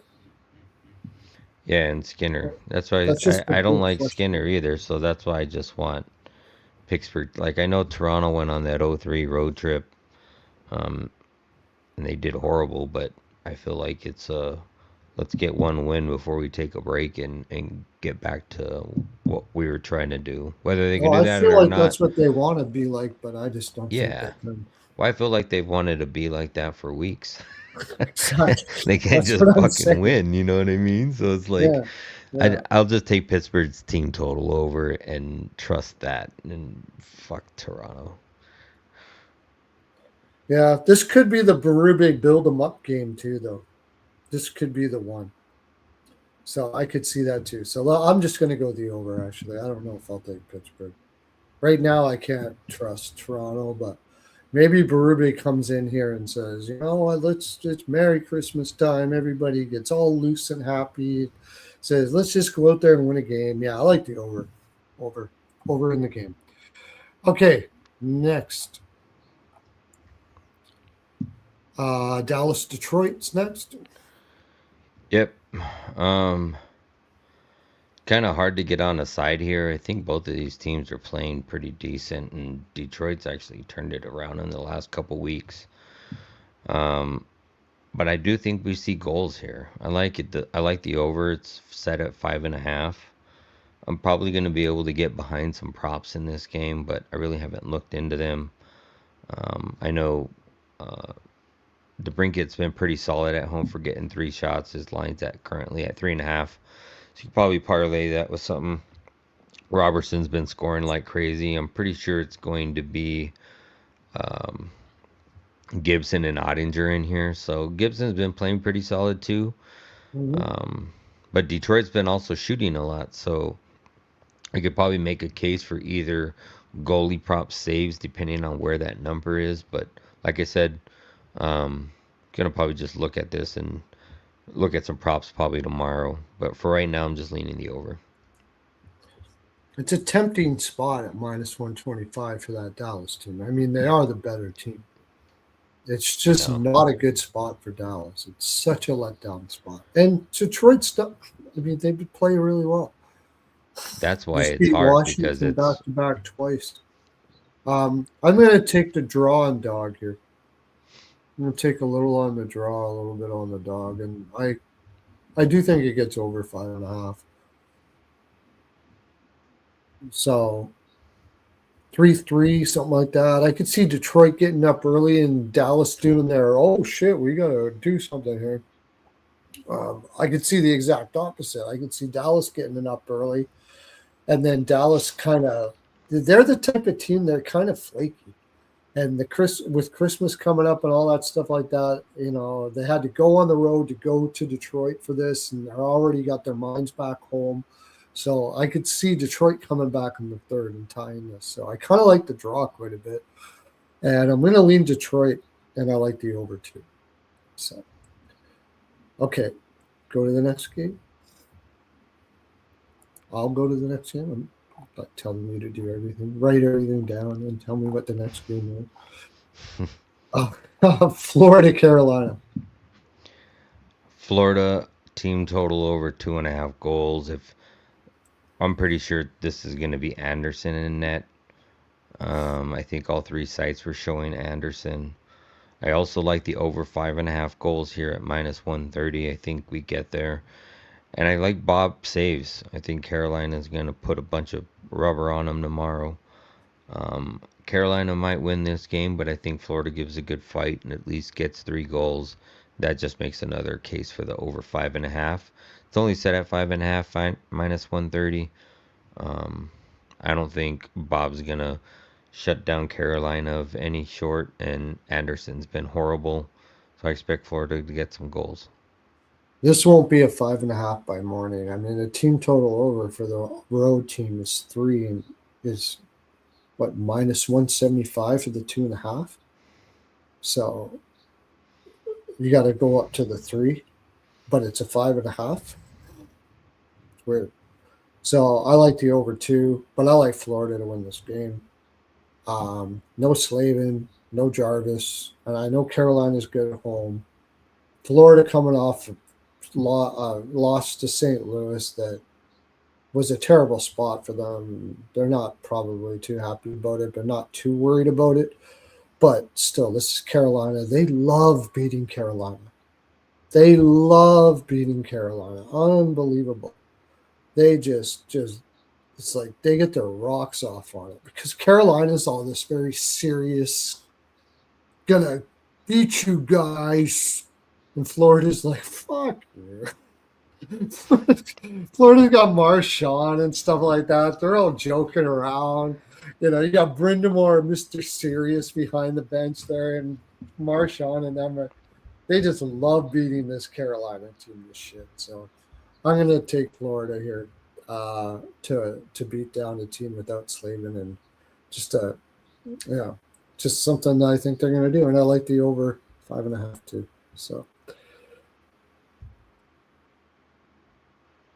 Well, they can shoot. They just shoot a lot, and it's the type of system they play. Brindamore has a type of system where you shoot to make sure that it goes in the corner, and you can get the puck back again. So it makes it predictable for the goalie to know where you're going to shoot. That's the difficult part about it.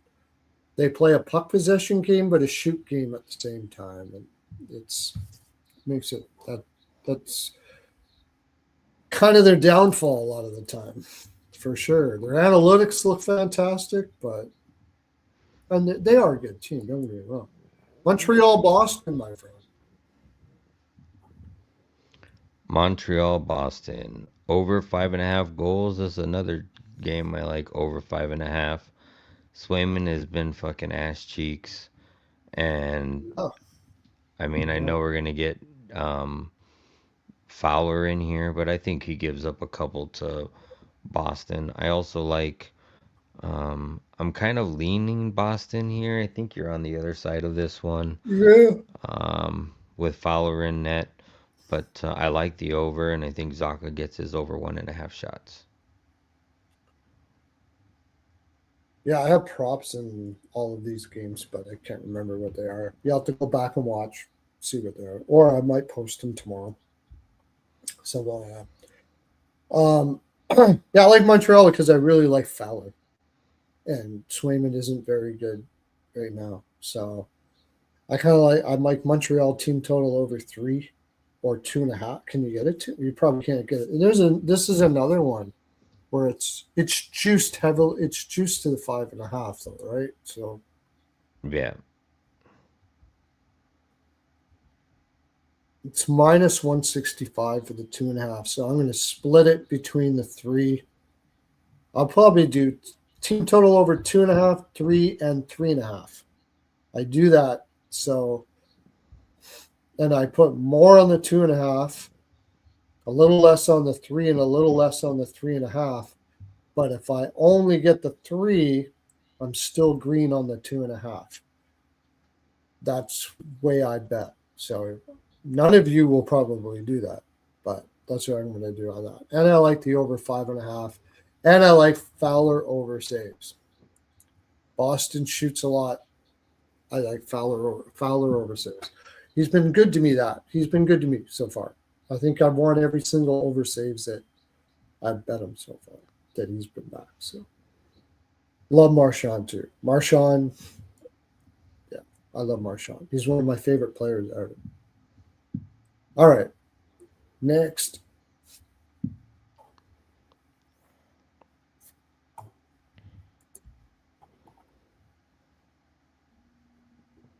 New Devils Islanders. Devils, Islanders. I'm leaning the draw in this game. I could see that happening. New Jersey Devil money line. I like the Devils in this spot. Jack Hughes over 3.5 shots, and Devils team total over 3. Those are the 4 games I got, or the 4 plays I got for this game that I liked. Yeah, everything you said. Might take Myers over. I'll dig deeper into the props tomorrow, but I like basically everything you just said. I I think would I like sprinkle Myers and this. a Jack Hughes first goal. Like I could see Myers scoring first because he has been, but then Jack. Well, I mean Jack scored. No, Jack did not score first. He scored first for the team last game, but not the first in the game overall. Yeah.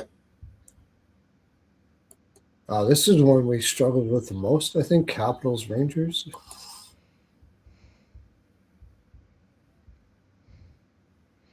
Capitals Rangers.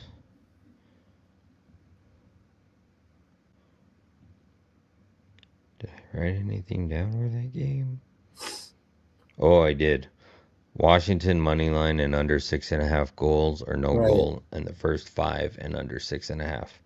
That's the right. only thing I have. Both of those are good. I might put a little bit on both. I like Washington under 6 and under 6.5. I like Capitals in the game too. I just don't trust the Rangers. I think I was saying I like the Capitals in the slam spot here. So give me Capitals You did minus say one. that. Minus one. Capitals minus one. Yeah, I like that. Capitals minus one. Rangers have been playing the draws. They might be able to hold it together. You got Sturkin, so. And I think I took Rangers team total under too. I looked at that too at minus 135. So I'll probably play a little bit on all of those. All right. Where did we go here? Oh, yeah. Buffalo, Ottawa. The only thing I have written down in this game is Lions saves. I'm not sure if if anything, I'm probably gonna take something along the lines of Chuck. I don't know yet. Haven't really looked at any props here, but my only initial lean here is Lions saves. Yeah, I'll take Chuck over shots. I think Lion will hold up well enough, but I like Ottawa in regulation here. I think it's a bad spot for Buffalo. I like the team total over for Ottawa too. Not totally afraid of the over for the game either. Like I said, most of these overs go watch the Ice Guys tomorrow because Ian's coming out with this big spreadsheet he has for the last like 5 years or something of games before the Christmas break for overs. And I have a feeling I'm going to be on a lot more overs after I watch that tomorrow. So check it out. 2 o'clock p.m. Eastern. Holy shit, man. We're slamming 28 people here. God bless you for coming in and seeing us. Thank you very much. Hit that like button. Oh, yeah. Yeah. If you like it, like it. If you like it, like it. If you don't like it and you're watching lots, you're cool. You are cool. I mean, that's awesome. If you can not like something and watch it a long time, that's wicked. That's what makes you you. Nashville, Minnesota. Boy, I love Nashville in this. I mean Nashville. I love Minnesota in this spot. No I was gonna Freudian say I slip. love Nashville's sorrows over saves, and Yeah, I like Kirill Kaprizov over saves. I'm probably gonna end up getting to Minnesota on the money line. Might parlay that with Colorado. If I'm gonna do that, I'm probably gonna do that tonight because I could only see money coming in on both of those teams. Um, and probably might get to that tonight. We'll see. For anybody that typically tails my plays, my plays come out at 3 in the morning, so just keep them noties on. yep.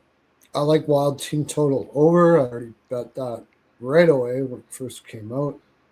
I like the Wild everything. Puck line, first period, probably a little bit on the puck line, second period. I mean, I've been on Nashville. Everybody knows that. I've been on Nashville a lot. I took them in some really funky spots.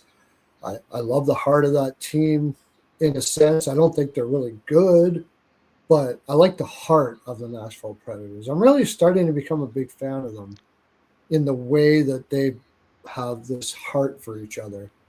But unfortunately, I had a huge heart for what's the lead singer of No Doubt, the Gwen Oh Stefani. yeah, Gwen I had a Stefani. massive heart for Gwen Stefani when I was a kid, and not even close, dude. Not even a little bit. Not even a thought about it. And that's what I think here. All the heart in the world ain't going to save you against Minnesota tomorrow. Minnesota, Minnesota's going to beat the shit out of Nashville. It's a Hymes moment. This moment is brought to you by Hymes Body Lube. When you're the Nashville Predators and the Minnesota Wild are showing off Hughes like he's the champion of the world, and you're going to bounce back after losing to Colorado. Hymes Body Lube, it's the best there. So, Yeah, all right. when you're I getting said it that from about both ends. Colorado and Washington was going to beat them, didn't I? Yeah. Yeah. I'm going to have Johansson over shots in this one and Hartman for a goal. I'm pretty sure. Something like that. Talking about Hymies, Colorado, Utah, although we had a hard time with this one, didn't we? Colorado first period, Colorado money line. Colorado goal first period, Colorado money line. And you're going to parlay it with Minnesota? Well, I think might just take Colorado on the money line and Minnesota on the money line, and take both of those teams. Like, I mean, I think Colorado gives them a run for their money, but on the other hand, I think Utah tries to keep this game close, but Colorado's at home. Colorado's a beast on home. Colorado struggles more so on the road than they do at home. Yeah. And I like Minnesota in that spot, but I think it was just a little too juicy for me to play the Minnesota. Yeah, minus 194. So I think you can catch Colorado at probably minus 250, Mini at minus 200. Catch yourself at a minus 115. And I think I like that play. We'll see how much I like it a lot. We'll see. Yeah. I like Colorado puck line first period. Utah's a bad road first period team. Colorado's a lot. There was something else we liked about this. I'm thinking about the team total over, but just don't know how much Colorado's going to want to beat the shit out of Utah here. That's the problem. I think we were looking at Utah team total under too. Yeah. But it might have been juiced. But I like what you said. Colorado goal first period and money line. I like that. Get a good price on that. Brings it up a bit. Edmonton, Calgary. Edmonton, Calgary. I have I don't know if I can get to Calgary here on the money line. I think Pickard gives up goals. I could see lots of goals in this game. I don't know. Is the total set at 6.5? Yes, total set at 6.5. So I don't know if I can get to that. But I probably might get to Calgary team total over 2.5. I think that was a playable number. Pickard and net. Calgary's been playing decent. I don't think Edmonton's going to shut Calgary down. I think there's going to be more of a track meet game. I think Edmonton might get away with winning this one, but I'd be fine with Calgary losing this game 5-3. I think that's about the exact score. Somewhere around there. Yeah, I agree. I think Edmonton wins this game.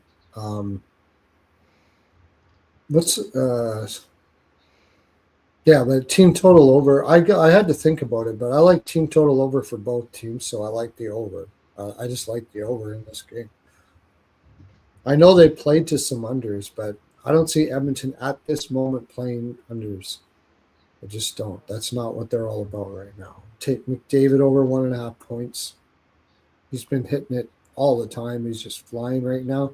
You get that at plus 100 or something like that might be the best way to play this period. Just take him over 1.5 points. Hyman for a goal and assist. Hopkins for a goal and assist, and call it a day and parlay it together. And that's probably the best way to go about this game. I think we're looking at Wolf over saves too, right? Possibly. Oh, yes. Wolf over saves. Yeah. I would agree. Philadelphia, Chicago. I think we're on the opposite sides of this. I lean kind of Philly here. I think they could win this game 2-1. I know Chicago's got to win eventually. I just think it's after the break. Got Harrison in net. I don't think Philly's going to shut Chicago out. You also got Nazar out of the lineup. That's a big loss for them. So it's only Bertuzzi and Donato playing up on that top line with Burakovsky. Outside of that, I don't really like the bottom three lines or the matchups there. I know Philly's on the back-to-back. I don't know if I'm going to get to Philly, but I like the draw. I could see the draw here. Maybe 1-1, 2-2. But yeah, if anything, I'm leaning slightly to Philly, but more so the draw.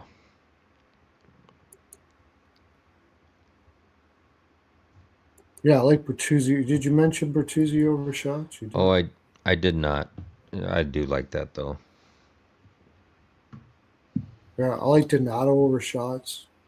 Probably get it at a 1.5. It's probably not bad to get on that early. And Bertuzzi over shots. I think Chicago's going to have a lot of legs. I like them in the first period. We talked about that too. Chicago first period. My buddy, man, he's a huge Chicago. Alex is a huge Chicago Blackhawks fan. He's taking team total over on them tomorrow with Erson in there. I don't really blame him. I just think they're going to have more energy than Philadelphia. I don't think it'll be like a perfect, beautiful looking game, but I could see them getting over that. And because of that, yeah, I almost like it's weird. I like Erson over saves at the same time and the draw. We did like the draw. I do like the draw. Didn't I say no goals first 5 and under 6.5 in this too? Like something like that. Or I Chicago remember you Blackhawks saying plus that, 1.5 and and then under 6. saying you didn't know if you wanted to do it with Harrison and that. That's all you said, but you did say that. Yeah, that was the thing. Yeah. I did say Chicago plus 1.5 and under 6.5 or something like that because I do think this is going to be an under game. I don't think it's going to be an over game. I think Philly loses their legs here, and it's just a spot for Chicago. Like they're going to give everything, and I just don't think Philly's got it here to fight for that the way Chicago's going to fight. So. All right, it's hard to take looking at the lineup for them, but San Jose versus Vegas Golden Knights.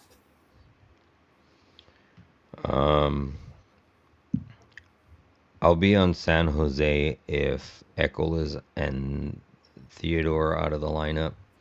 I'll take a shot with San Jose if I can still get them around that minus 195. I mean, plus 195, plus 200 number. I do like Askarov saves. I may take a shot at Bremen Bowman over 1.5 shots. Hasn't been solid, but he should be shooting against a team like San Jose. I do like Celebrini. I don't remember who did we say was going to be in net for Vegas. It's probably going to be Hart. I don't know. It is going to be Hart. It is going to be Hart. So, but I do like Askarov saves, and we'll see if we get to San Jose. I like Askarov saves, but I also like the over for the game. I just San Jose Sharks don't have defense, and Vegas will probably still score some on Askarov. I like over for the game. I'm going to take San Jose. I'm going to take San Jose as well for a little bit. And over 1.5 first period. Both of these are huge over 1.5 first period teams. You can get that at a good price.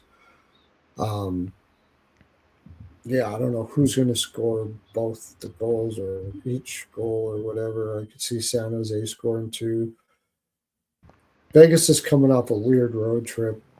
San Jose they lost to Seattle, and I'm sure they're going to have a wake up call here. Yeah, I like San Jose. I'm starting to like San Jose more and more the more I think about it. So I am going to take San Jose. Take them plus 1.5 too, minus 130. Never even thought about that. San Jose plus 1.5, minus 130.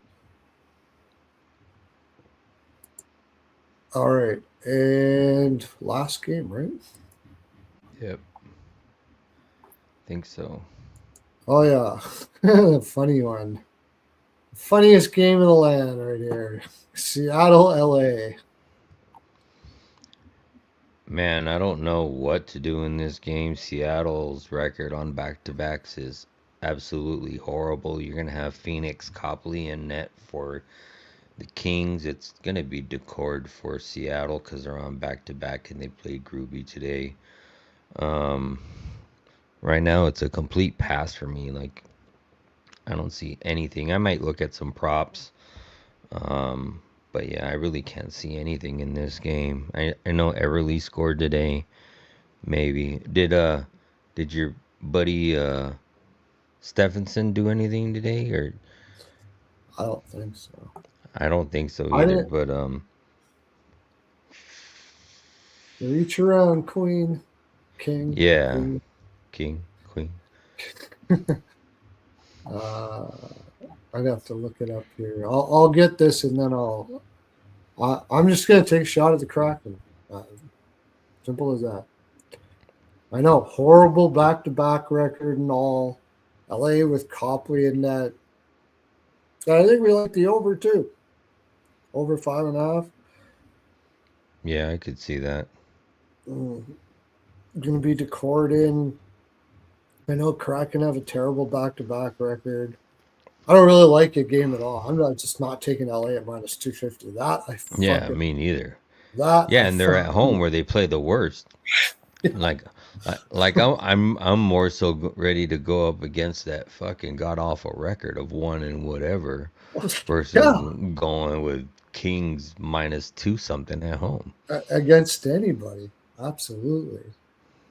No doubt about it. I'm going to May- quickly look at that, what you asked me, to see if Stevenson did anything. I think I had him over may- shots. Maybe Decord saves, like, but I don't trust them to fucking. And Knights don't shoot. I mean, the Kings don't shoot that much, and they typically play to the under. Like, Yeah, I could see the under in that game. That would probably be the play. Actually, I said over, but maybe the under is a better look. yeah, it's like hard to take the under with Copley in net, but everybody's gonna see those two goalies and automatically think over. Stevenson did fuck all. We had one shot. That was it. Uh, Jesus, they won a game, and the guy with the most shots on the team was Winterton. And they were outshot 41-21.